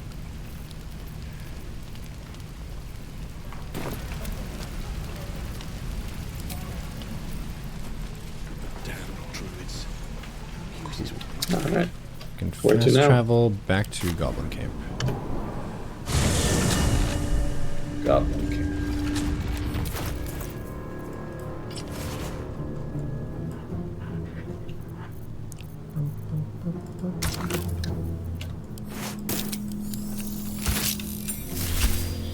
Ho ho. Start wearing purple, wearing purple.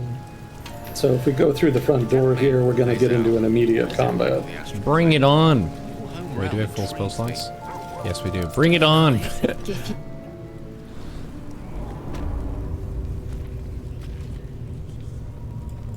I will only be welcomed once I obtain them. No? Oi! Oh. What's the bloody ruckus Never mind. out there? What's the bloody ruckus out there? A strange symbol glows marked on their flesh, and something within you stirs in response. Booze, bit much. Bathroom? I'm gonna ask him for the toilet. Thaumaturgy. I have advantage. Oh, we need a 20 to pretend to be drunk here. Wow. Double 20s?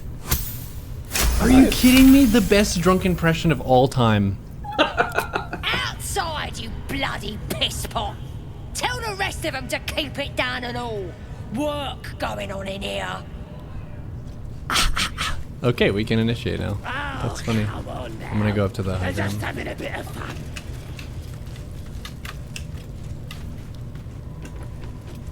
We got him now, eh? And once the whelp starts, Am I doing ladder duty again? You could. This is a relatively easier fight. Let's see if I can knock this person off with Eldritch Blast. That would be really funny.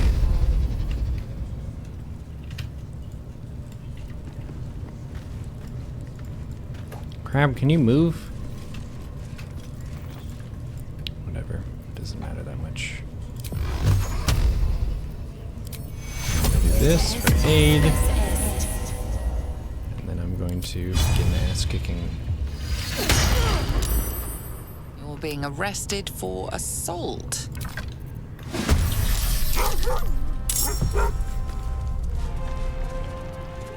Oh shit. Oh. I forgot about the drum.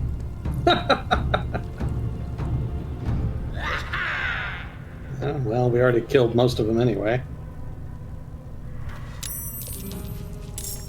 It's like 2 more.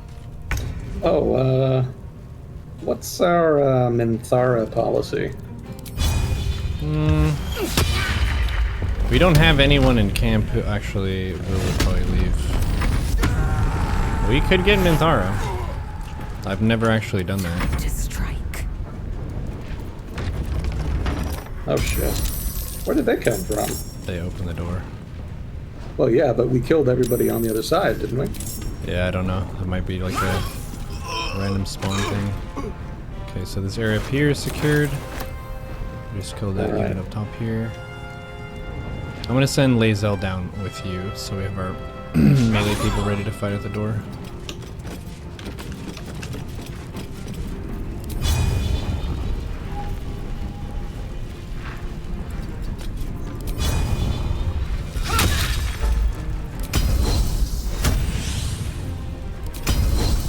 Disarming strike. Yeah! Nice. Crab. Uses a ladder, like a very dexterous crab. Pinch him. Oh shit. Good try. Good try. Now this is a slippy fun time.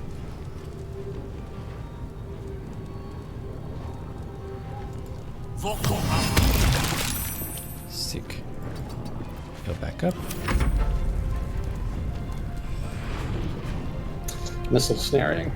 Oh, crap. Oh, it's an arrow of darkness. Oh, wow. That's a pain in the ass.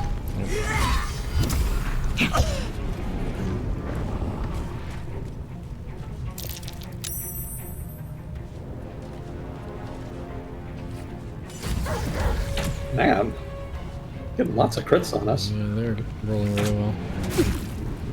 Hellish Rebuke. This would take one of my spell slots.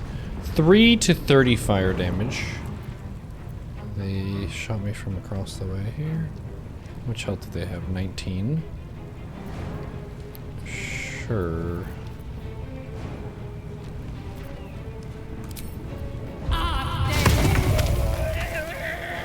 Cool.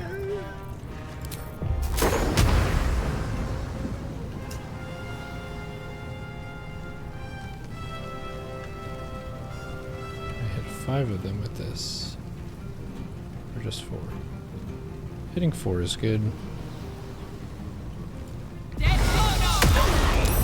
Whoa. That's big damage. Shatter is such a fun ability. Drinking a healing potion.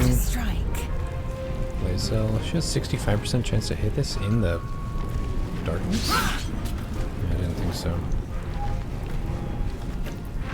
You know, the daylight spell will actually dispel magical darkness like that. Yeah, that's cool. I haven't actually tried it yet, but I'm looking forward to it, because I definitely suffered a lot from darkness in my first playthrough. He's ensnared. Okay, what are we doing? 65? Nice, so Yeah. level up. I'll take that. Alright, I'm gonna try to walk over here. I would like to throw him. Nice. Let's see. 2 more of them down.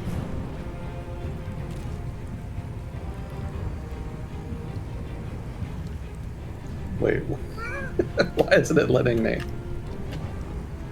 Path is interrupted? Is it? Oh, it's because of the darkness.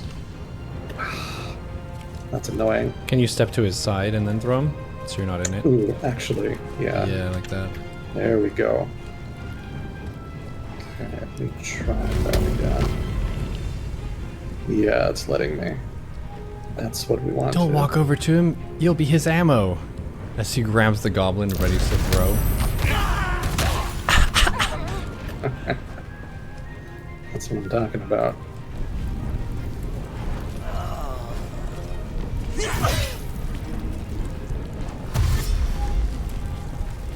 Oof! The slipping on grease never really gets old.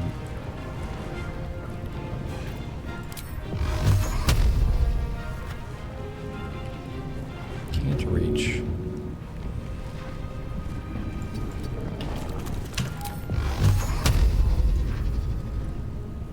Can I shoot this person across the way? I can't. I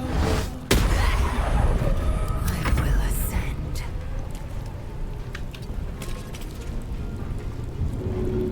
Should I notice attack? Another one.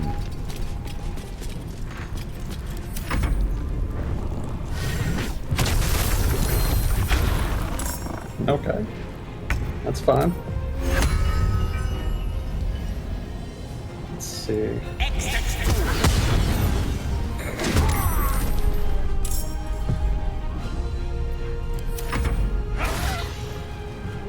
That's good damage. 17 damage in 1 strike. More ammo required. Oh, I'm threatened. Okay. Okay. I think I can still make this work.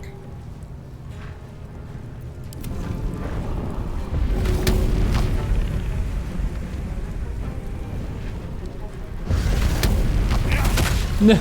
Ah. It's worth a try. Oh, I forgot about him. But the flaming sphere.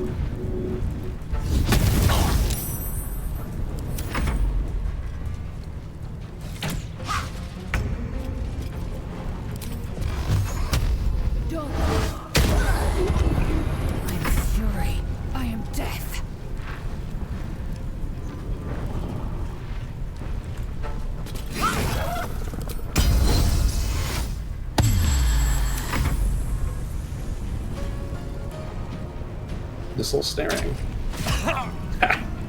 Easily done.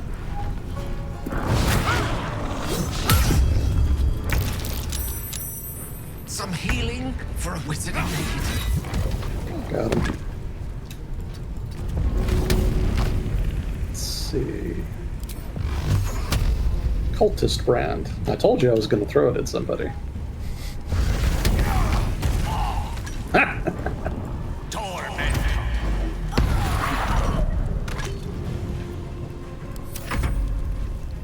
Who else is alive?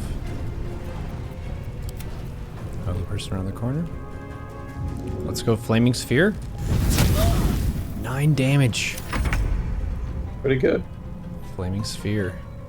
A force to be reckoned with on the map. At the ready. Can you throw something that big? Like the warg? Or the Flaming Sphere? The warg is probably too heavy. On the move. Flaming Sphere, maybe? Yeah, that's probably too heavy too. 200 kilograms. Trisha, welcome. Thank you for the raid. Where's he going? Coward.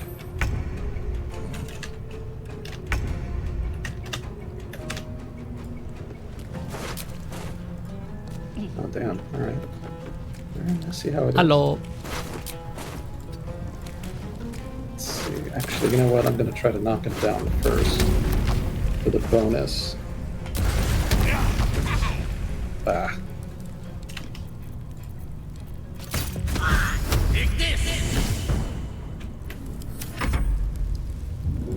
Flaming Sphere.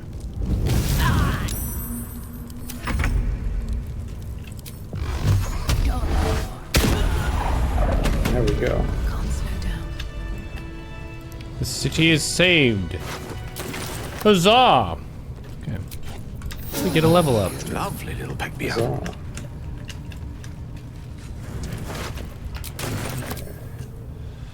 You're looting all the things. I will let you loot and I will level up Gale and Blaze up. Warlock level 4. Gained a cantrip, gained a spell. What did we learn? Minor illusion, mage hand, friends.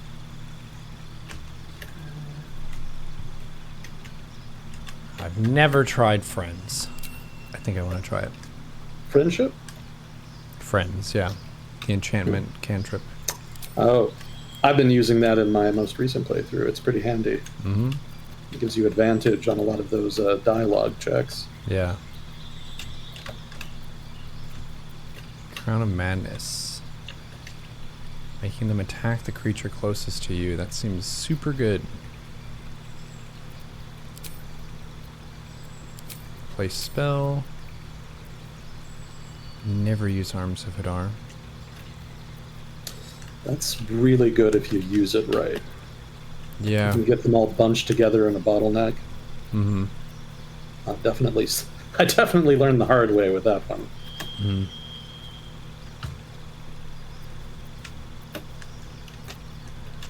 Oh, that's right. We get to choose a feat this time, don't we? Yeah. All right, I better get on that. Ability score increase.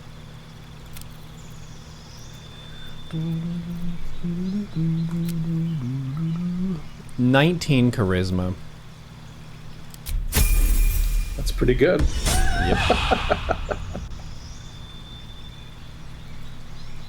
I like getting ability score increase on my main character, and then whoever I have doing concentrations, I get Warcaster, so...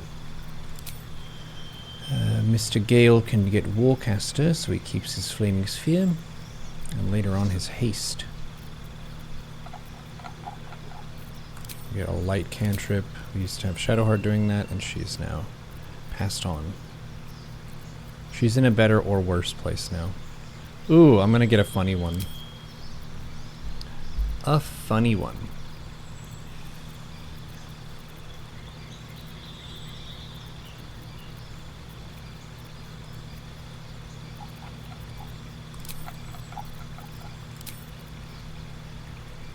Arcane Lock. Huh.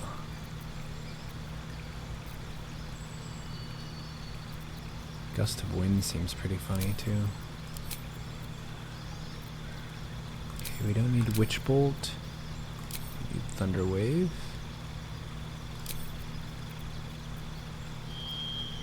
Cool. We have very good spells on him now, and he will get Warcaster. We can maintain his concentrations.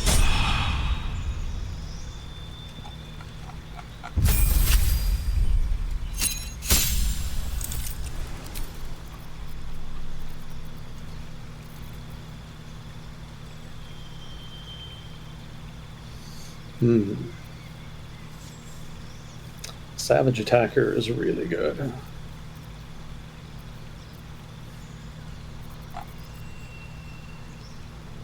But I get a bonus to throw damage if I pick Tavern Brawler. True. Tavern Brawler is pretty fun. Yeah, I actually did not take that during my monk playthrough. It's just my first one. My first playthrough, I didn't know how anything worked. I didn't know any better. Mm-hmm. See, Great Weapon Master is really good too. So it's kind of down to between that and Tavern Brawler. Because if I can knock somebody prone, I get a bonus to my hit probability. And that stacks really well with Great Weapon Master. Because you can get the 10 extra damage for the accuracy penalty. Nice. But then I can do more damage with throw stuff. Tavern Brawler. I don't know. What do you think? You're between Tavern Brawler and which one? Great Weapon Master. Great Weapon Master. The only thing with that one is you'll want to turn it off if we're against a really tanky character that's a high armor class. But that gives you tons of damage. The Tavern Brawler... What does that one do? When you make an unarmed attack, use improvised weapon, your strength modifier is added twice. Huh. Yeah, and I've got +3 for my strength modifier. So that would be +6 damage. To me, that sounds like the more funny option. So, might as well. Great Weapon Master is really standard. Oh, I get an extra ability point. Sweet. Well, I'm definitely going strength then.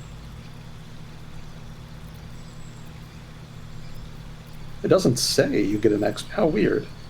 It doesn't say you get the extra ability point in the description. It's good to have it. Alright. That's what we'll do.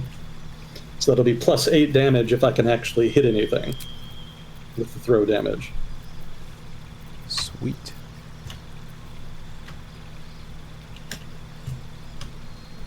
Durable. That's good. +1 con and full hit points on a short rest. I'm getting that on Lae'zel, so I'm going to make her really tanky. Instead of us having a healer, we have 2 tanky frontliners with you and Lae'zel. Let's move. Okay. What spells do we have? For now. Wonder if the gods are watching Let's me. do... Ward Bond. Ward Bond. Oh,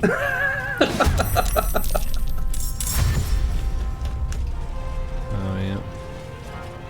Shadowheart is no longer with us.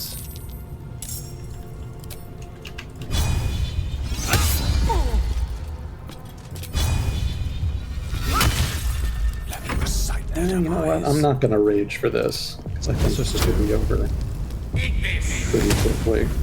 Still on my feet.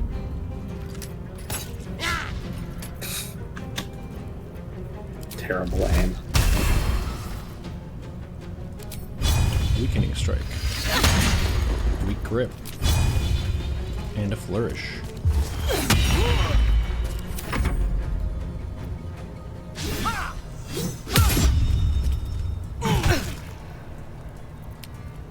Why do D&D characters not fire at them with the slingshot? Or fire a D20 at them with the slingshot? That's a good idea. That would really decide their fate.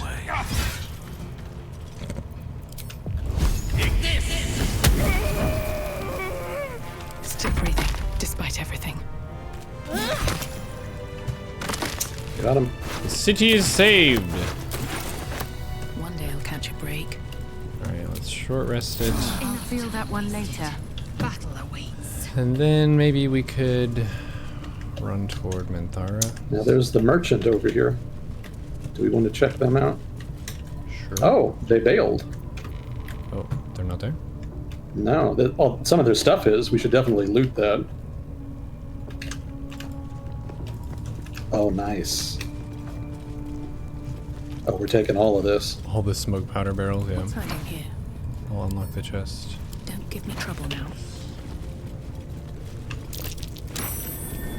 That's curious. 18 DC chest. Might take me more than one try. Rolling again. Okay. It's just a warm-up roll. No.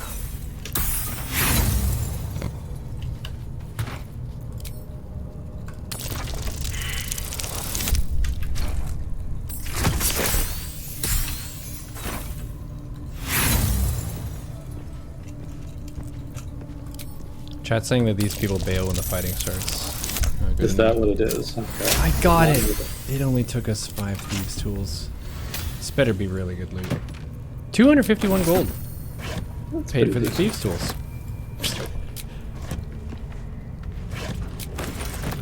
Alright, we got all of the explosives. Okay, I looted the other crates. And... yeah.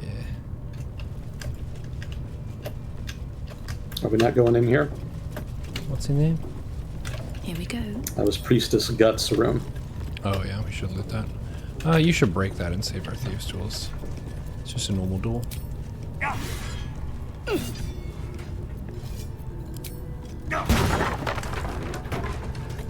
We called the locksmith and he hit a sword into the door. Called it a day. There we go. Let's see.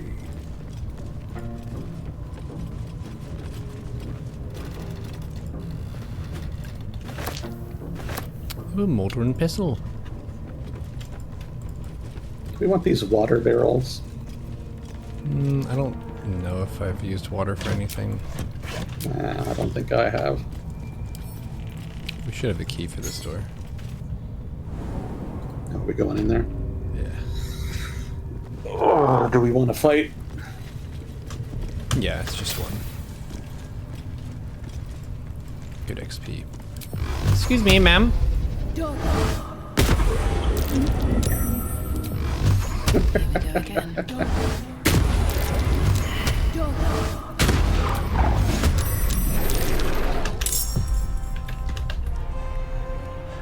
How are you doing on spells? We're fine. I will ascend. Okay. On I the was trying to think of whether I wanted to spend a rage on this one. Because she hits pretty hard. Yeah. I'm running Lae'zel up toward the front. I speak, they burn. Let's see, do I have anything... Hey, heckin' bodyguard of the High Priestess, why don't you pick on someone your own size? Oh shit. That'll work. Yeah!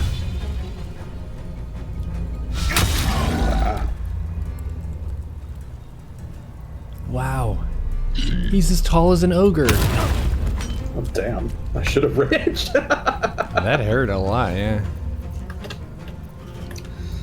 Alright, well, she's gonna hit that hard. Yeah, might as well.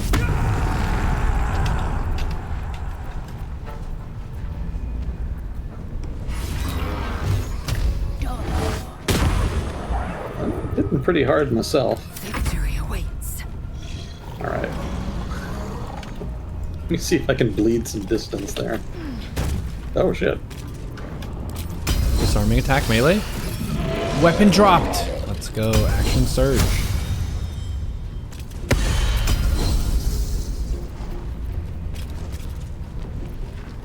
$20 HP.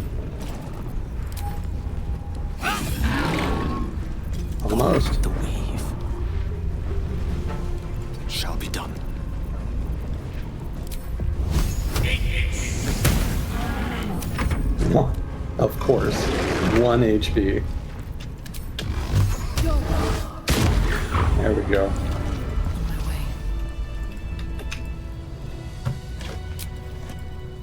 She hits pretty hard.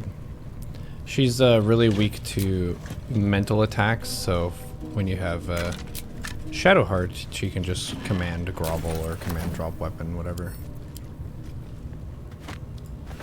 Ooh. We've got an amulet with Misty Step. I'm just going to send that to you. It's very Let's have good. a look. I'm exhausted. Better find somewhere to camp soon. Yeah, I got smacked pretty hard. We do want to rest before we fight Minthara or Torragslin. If you want, we can get Minthara in the party. I don't know. I haven't tried that before. I think it would be fun, if nothing else. Okay. Going out. Misty Step, is it a dance move? Yes, it is. Misty Step has saved my bacon many times. It's very good.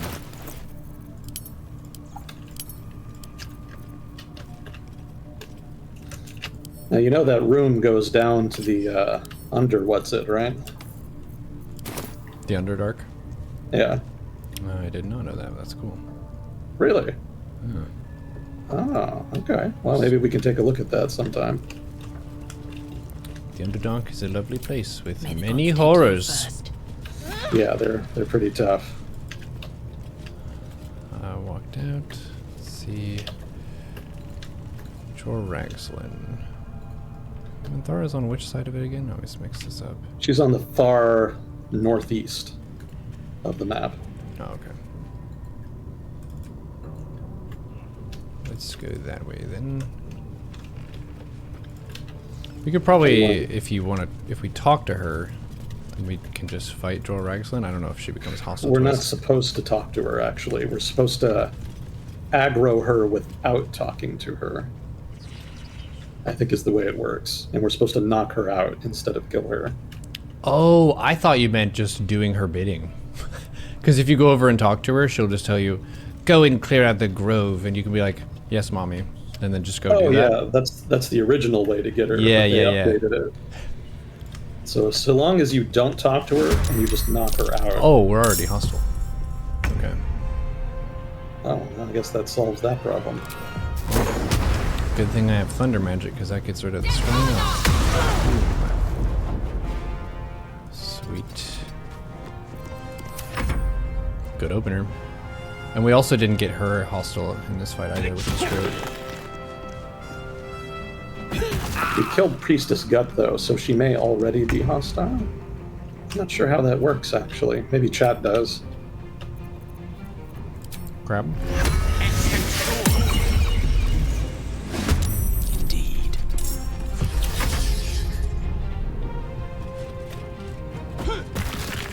No, crab!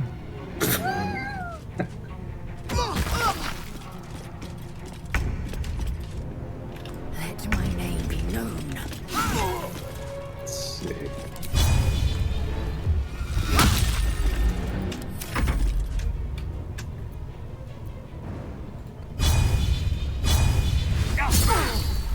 Nice cleave.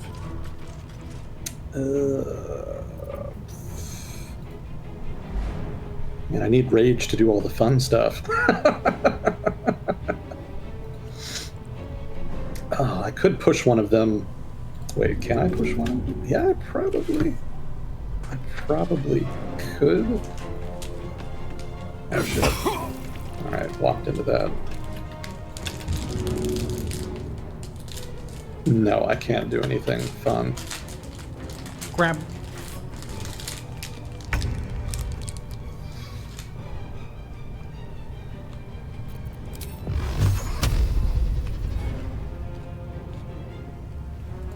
Wonder if the gods are watching me.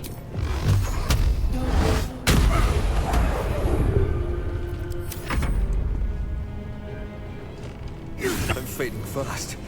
I must. Ow.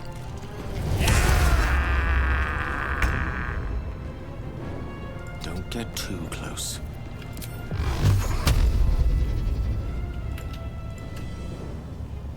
We almost got him. There we go. Sick. Okay. We have to rest. We have no spells. Moving ahead. Okay. Let's rest and then see if we can convince Minthara of our cause, and then we'll probably wrap it there. Oh, that's it? What time is it? Oh, yeah. We've been going for 3.5 hours. Let's go. Really? Oh, wow. Between the world discussion plus this. Gotcha. Time flies when you play this game. Sure does. Is 50 XP a lot or a little? It's a little. I think you get like 150 or something if it's a big ticket unit that you fought. 50 XP at this level is like, I think these guys are what, level 2s? Yeah, they're pretty level low. 3s, yeah. Okay, Minthara is hostile to us. Yeah. Everyone else minds their business. Let's get our friends, Scratch and Crab. Rather stand tall.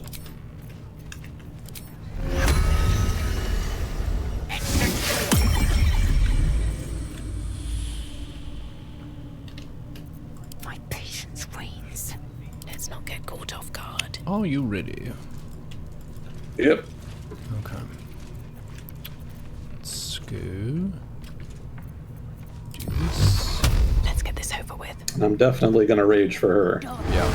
Because she hits like a truck.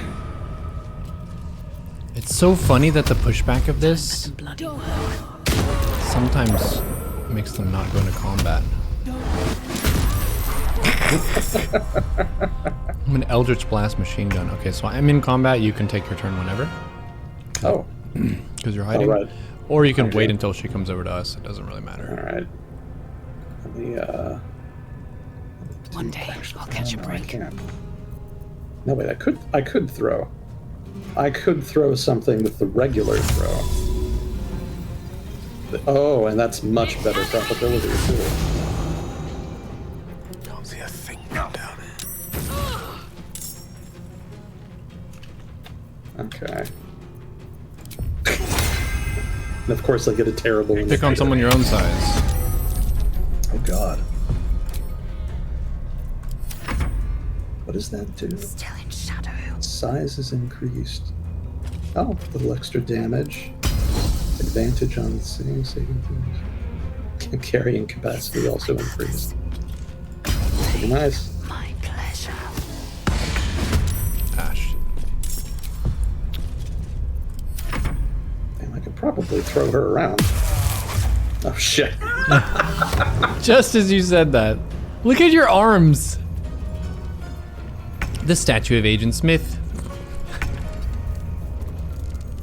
I didn't even get a chance to rage yet. Nope.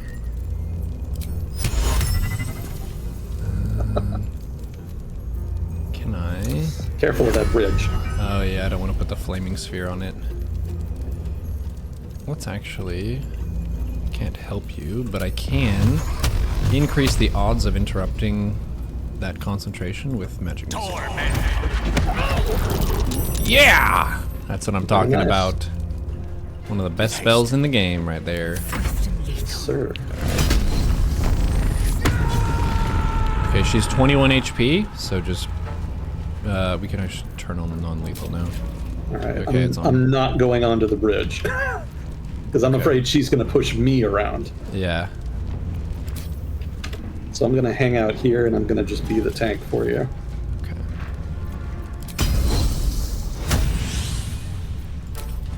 I will not know fear.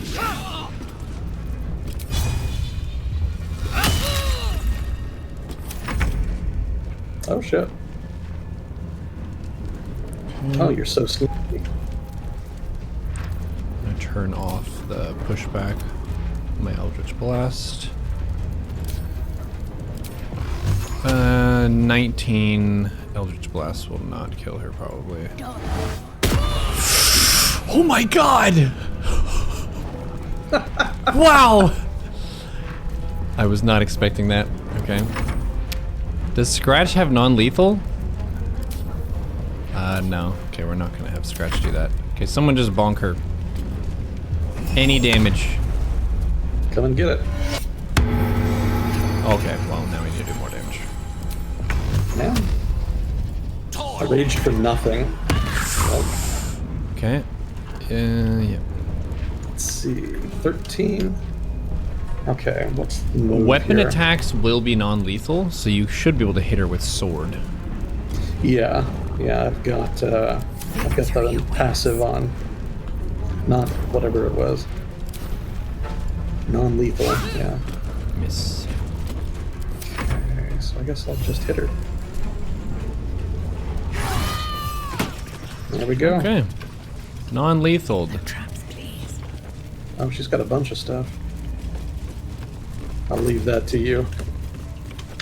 Spider silk armor. Oh, why did I buy that armor when I'm just gonna get this armor? Okay. How much Good job. further can I go?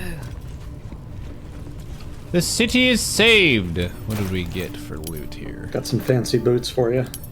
Ooh. See if you want those. Water sparkers. Just stand on an electrified surface. I'll probably just feed that to Gale whenever he whines for magic items. Boots of striding. This one is medium armor. Sweet. This armor looks so cool. Nice. There's a one-handed mace. Who would use that? Oh, maybe Lazel's better than a longsword.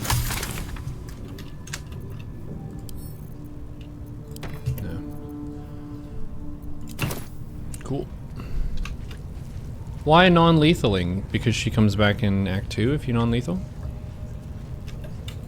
Or so I've heard. I haven't had that happen before. But that's a word on the street. I think my friend Naven did that. Okay, so we short rest it. Lovely little pick-me-up. Awesome fights. Cool, cool. So we have Dror Ragslin ahead of us. A very convincing set of fights here. We need to make sure we turn the lethal attacks back on, repelling blast back on. Stand by. Seek and you shall Just find grab me. some more of this stuff here. Try not to aggro another fight.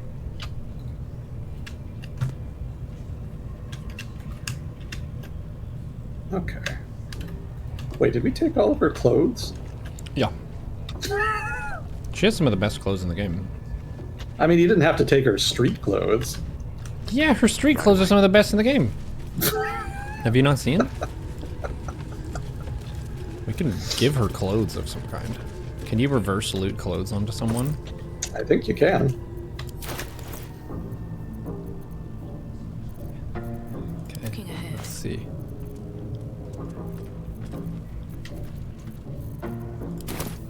What's in here? Okay. Reverse putting clothes on someone. Does that work? No, it doesn't. No? Nope. Could have sworn I'd done it at some point. Well, I guess maybe it's she would the equip armor. them when she was awake, but I wasn't able to dress the character. Fair enough. Fair enough. Oh shit. Whoa. What did I just walk into? One dude. Where is he? Oh, that saw guy. us, yeah. Okay, scratch. I can snipe him. Because I'm still Nothing hidden. is Actually, I easy could these throw days. shit at him. Let me throw some shit at him. Oh, I'm gonna throw the brand at him again. 99%.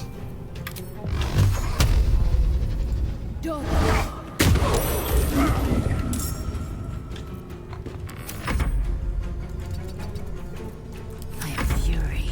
I am death.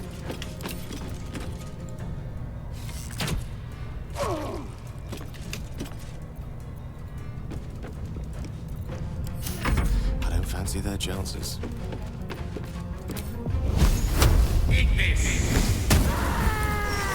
Safe. Nice. And they would none the wiser. They're all looking directly at him. They're like, what happened to him? Natural causes, looks like. Arrows and fire just going to him. They're like, yep, that's what the goblin base is normally like. What? Oh shit. Oh, he went, the dog. What? Scratch went in there. Why? And he's alone and he's getting hammered. No. Is that blood? No, never mind. I'm gonna go save his Breathe ass. deep What the and hell? move. What are you doing, Scratch? I'll give it a shot. Okay, well, we're fighting Drow Rangsling.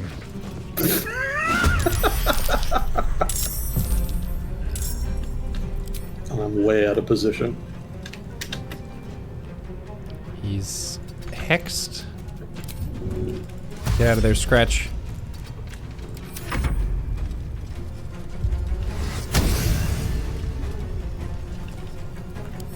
What are his stats? Crown of Madness is what save?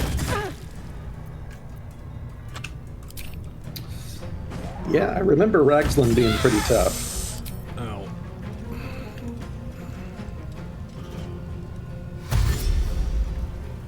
Oh, there's a bunch of them. There's a guy next to some drums right in front of him. I don't know if you're able to snipe that before you get over there. In front of the drums? Yeah. You ping that? It's Alt. On my way. Right click. There. Oh! Oh, you know what? Let me hit that tilde. Wow, he still doesn't show up. I mean, I can maybe hit him. Well, it's not my turn yet, so I can't really tell.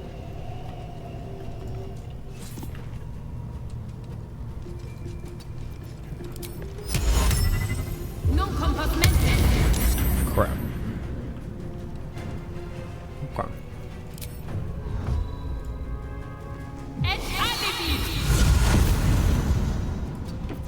I'm fury. I am dead. Are we gonna bottleneck him on the door? Probably smart. Might be able to shove down. What's his strength? 18 strength. Yeah, he's pretty tough. He may throw you down there. Yeah.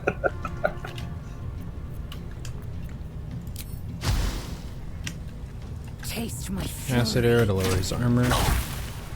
Okay.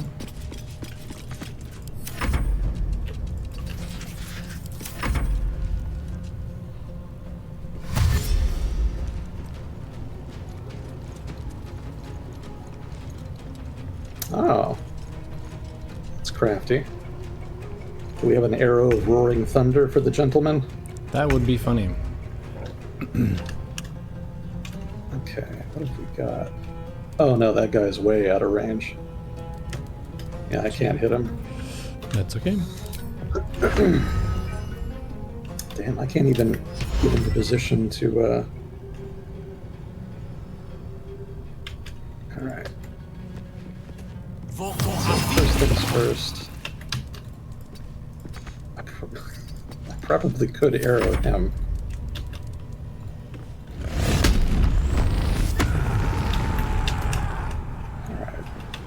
Probably shoot, and then you might want to position more on the left so you can control the doorway.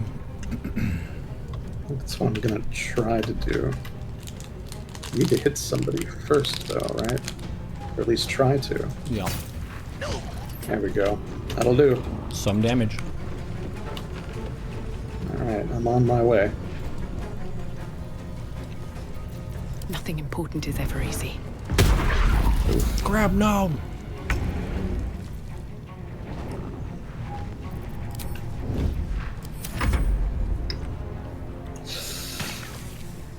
What's he gonna do?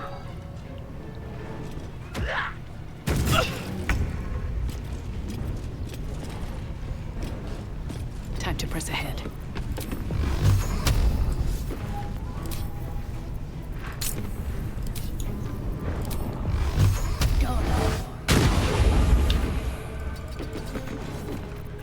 Victory awaits.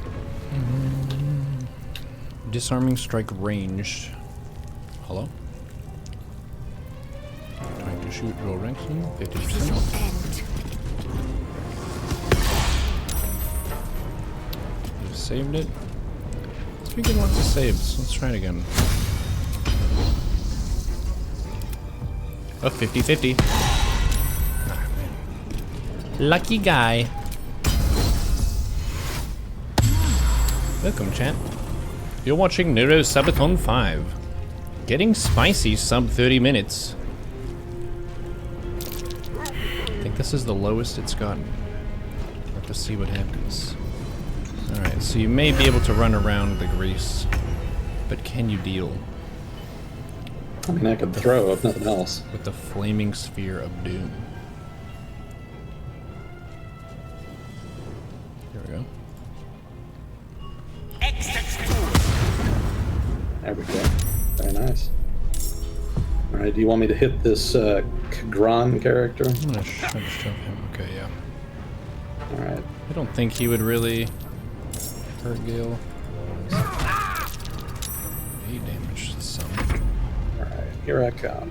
Wait. Now, let me see if I can't throw something first, because I can't really throw if somebody's too close. Throw it at this guy. Oh god. Probability is so good. I like it. Whoa, nice. Knocked him down. Joel Ragsland in shambles. Oof! That guy gets chopped in half. And he's glitching out on the floor. Wow. I'm on point.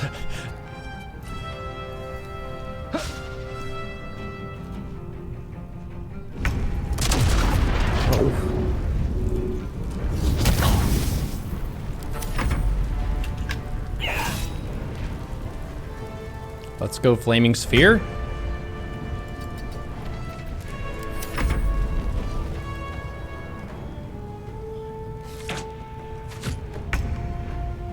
Don't waste a step. I'm so glad I went Frenzy. It's hilarious. Oh. Alright, you want me to run in there and start hitting them, or do you want me to just stay here? You're a barbarian. Do barbarian things. Alright, sounds good. Doorway is giving me lots of weird line of sight problems.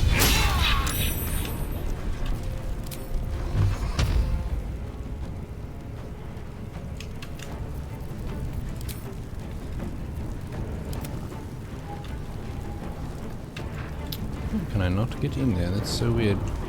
Oh well. Could do this. Not enough movement. Not enough space. There's a couple goblins in this room that have not been aggroed yet. Yeah. It's kind of weird. I don't need any attention right now. See, normally when I do this fight, I go up into the rafters and then trigger the fight. Mm-hmm. And generally, I'll have a couple barrels that I'll use to blow up Raslin here. Oh, smart. And he's the toughest one, so I'll try to knock him out first. Smart me strike. He saved it. He saved it. He has 21 HP. He has less HP. 9.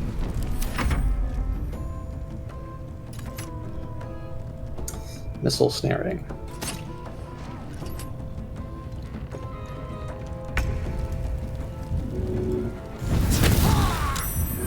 HP.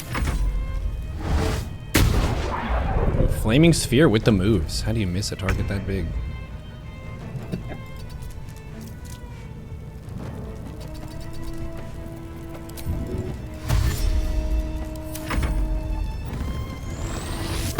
Oh shit.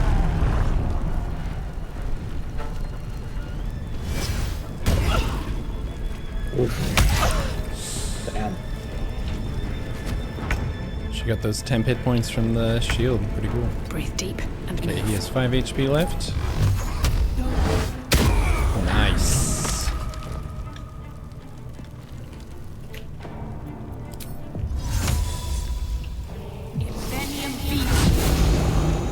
Time to strike. What? Nice, you broke the hex. Gone with the weave. You have any more attacks? I have 1 on Gale. This person has 1 HP. I'm gonna try to cancel. I can throw him. Oh, okay. So I might be able to kill him that way. Sure. Oh, is it not gonna let me? Do I need movement to do that? Alright, hang on. There we go. Throw him into the fire.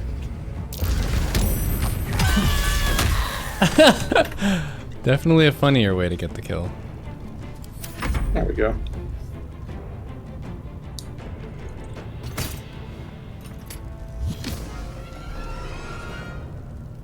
This is probably the smoothest I've seen this fight go without Baromancy. We're doing okay so far. Let's see. 12 damage cantrip. I will ascend.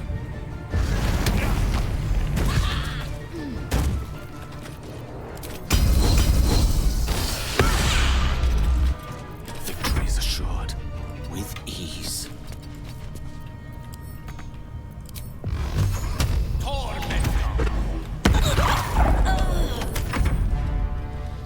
Just 2 more. Oh, 3 more. Where are they? One is down at center by the drums. And there's still the dude up in the rafters. Can send someone up the stairs there, or the ladder. Damn, I can't hit shit. Oh, I can hit him. There we go. Some damage.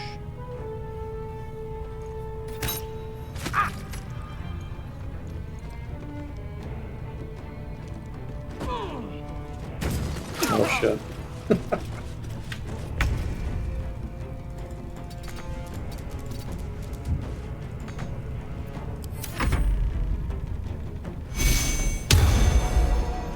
They blessed.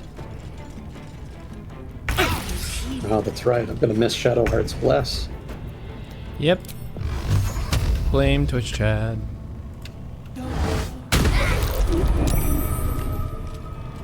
Need to find a way forward. Go up there and deal with the high ground lad. Time to strike.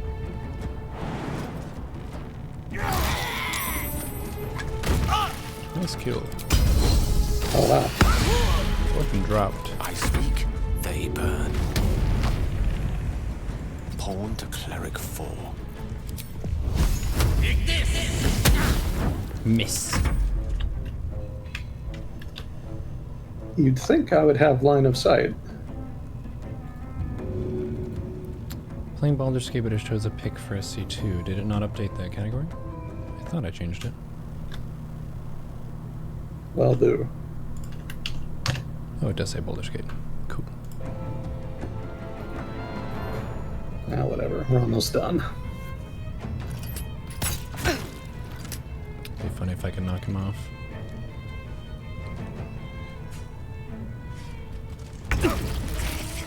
You will not take me. Scratch. Goes for the jump bite. And gets exactly 5 damage. Very good. This guy has 10 health. Yeet. That's it. Another step. Another parasite. Good job. Collect it. It might be useful. Let's see. That hit the spot. I need to figure out where I threw all that stuff. Another parasite. Collect it. It might be useful. If you looted the guy. Oh, Reslan. Time to rest. Faithbreaker. I think he also should have a key for the loot room here. What's inside? Yes, he does. I'm sending it to you.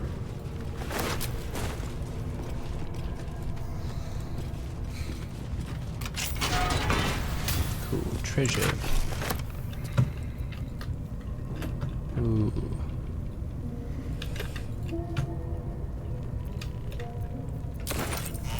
send you some gloves and some boots that are probably good for you.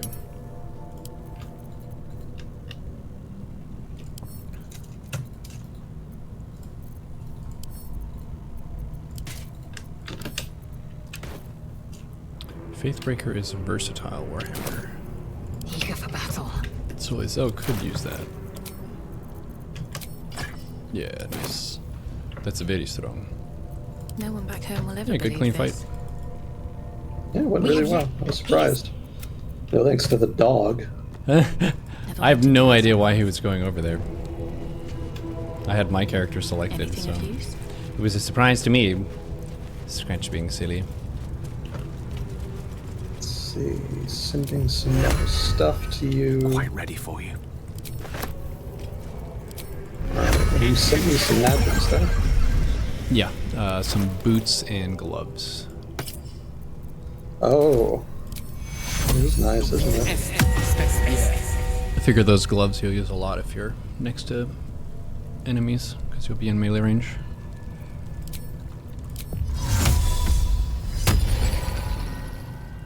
This is very true. What to do?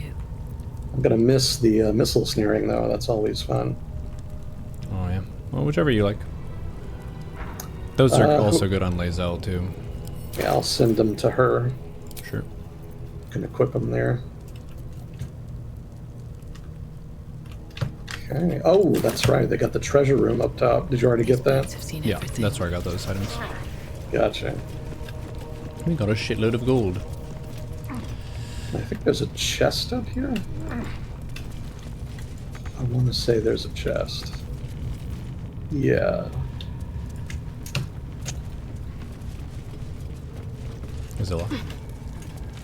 No. Okay. He's got the jump skills. No, it's just some silver stuff. Cool. Cool. Excellent work, Sire. That run has survived somehow. We have Warlock, Frenzy Barbarian, Fighter, and a Wizard. And we have successfully dispatched all 3 of the Goblin leaders. Well done. I'm saving the game. Shit. Oh, you already got her. Oh, there's a grease bottle up here. Oh, nice. Let me snag that for us. Okay, coming back down. All right. Good job, is that Mr. it? Agent Smith. Yeah, we'll call it there. Well, it's been fun. Yeah, thank you for the world discussion and the Baldur's Gate Honor Mode Adventure chat. Hope you had a good time, and we will see you on the next whatever we end up doing. Well, I was going to ask you, do you want to keep doing this? Because it does eat up a lot of time, and it isn't really world discussion. I think we take it week by week, because if it's like a super saucy week, then maybe we just do a full world discussion. But if it's kind of a status quo week, we could mix it in. Fair enough. That'll work. Yeah. Well, thank you, and we'll see you on the next. We will see you on the next episode of World Discussion with Agent Smith. Yep. Thanks again. Always a privilege. Talk to you next time. GG.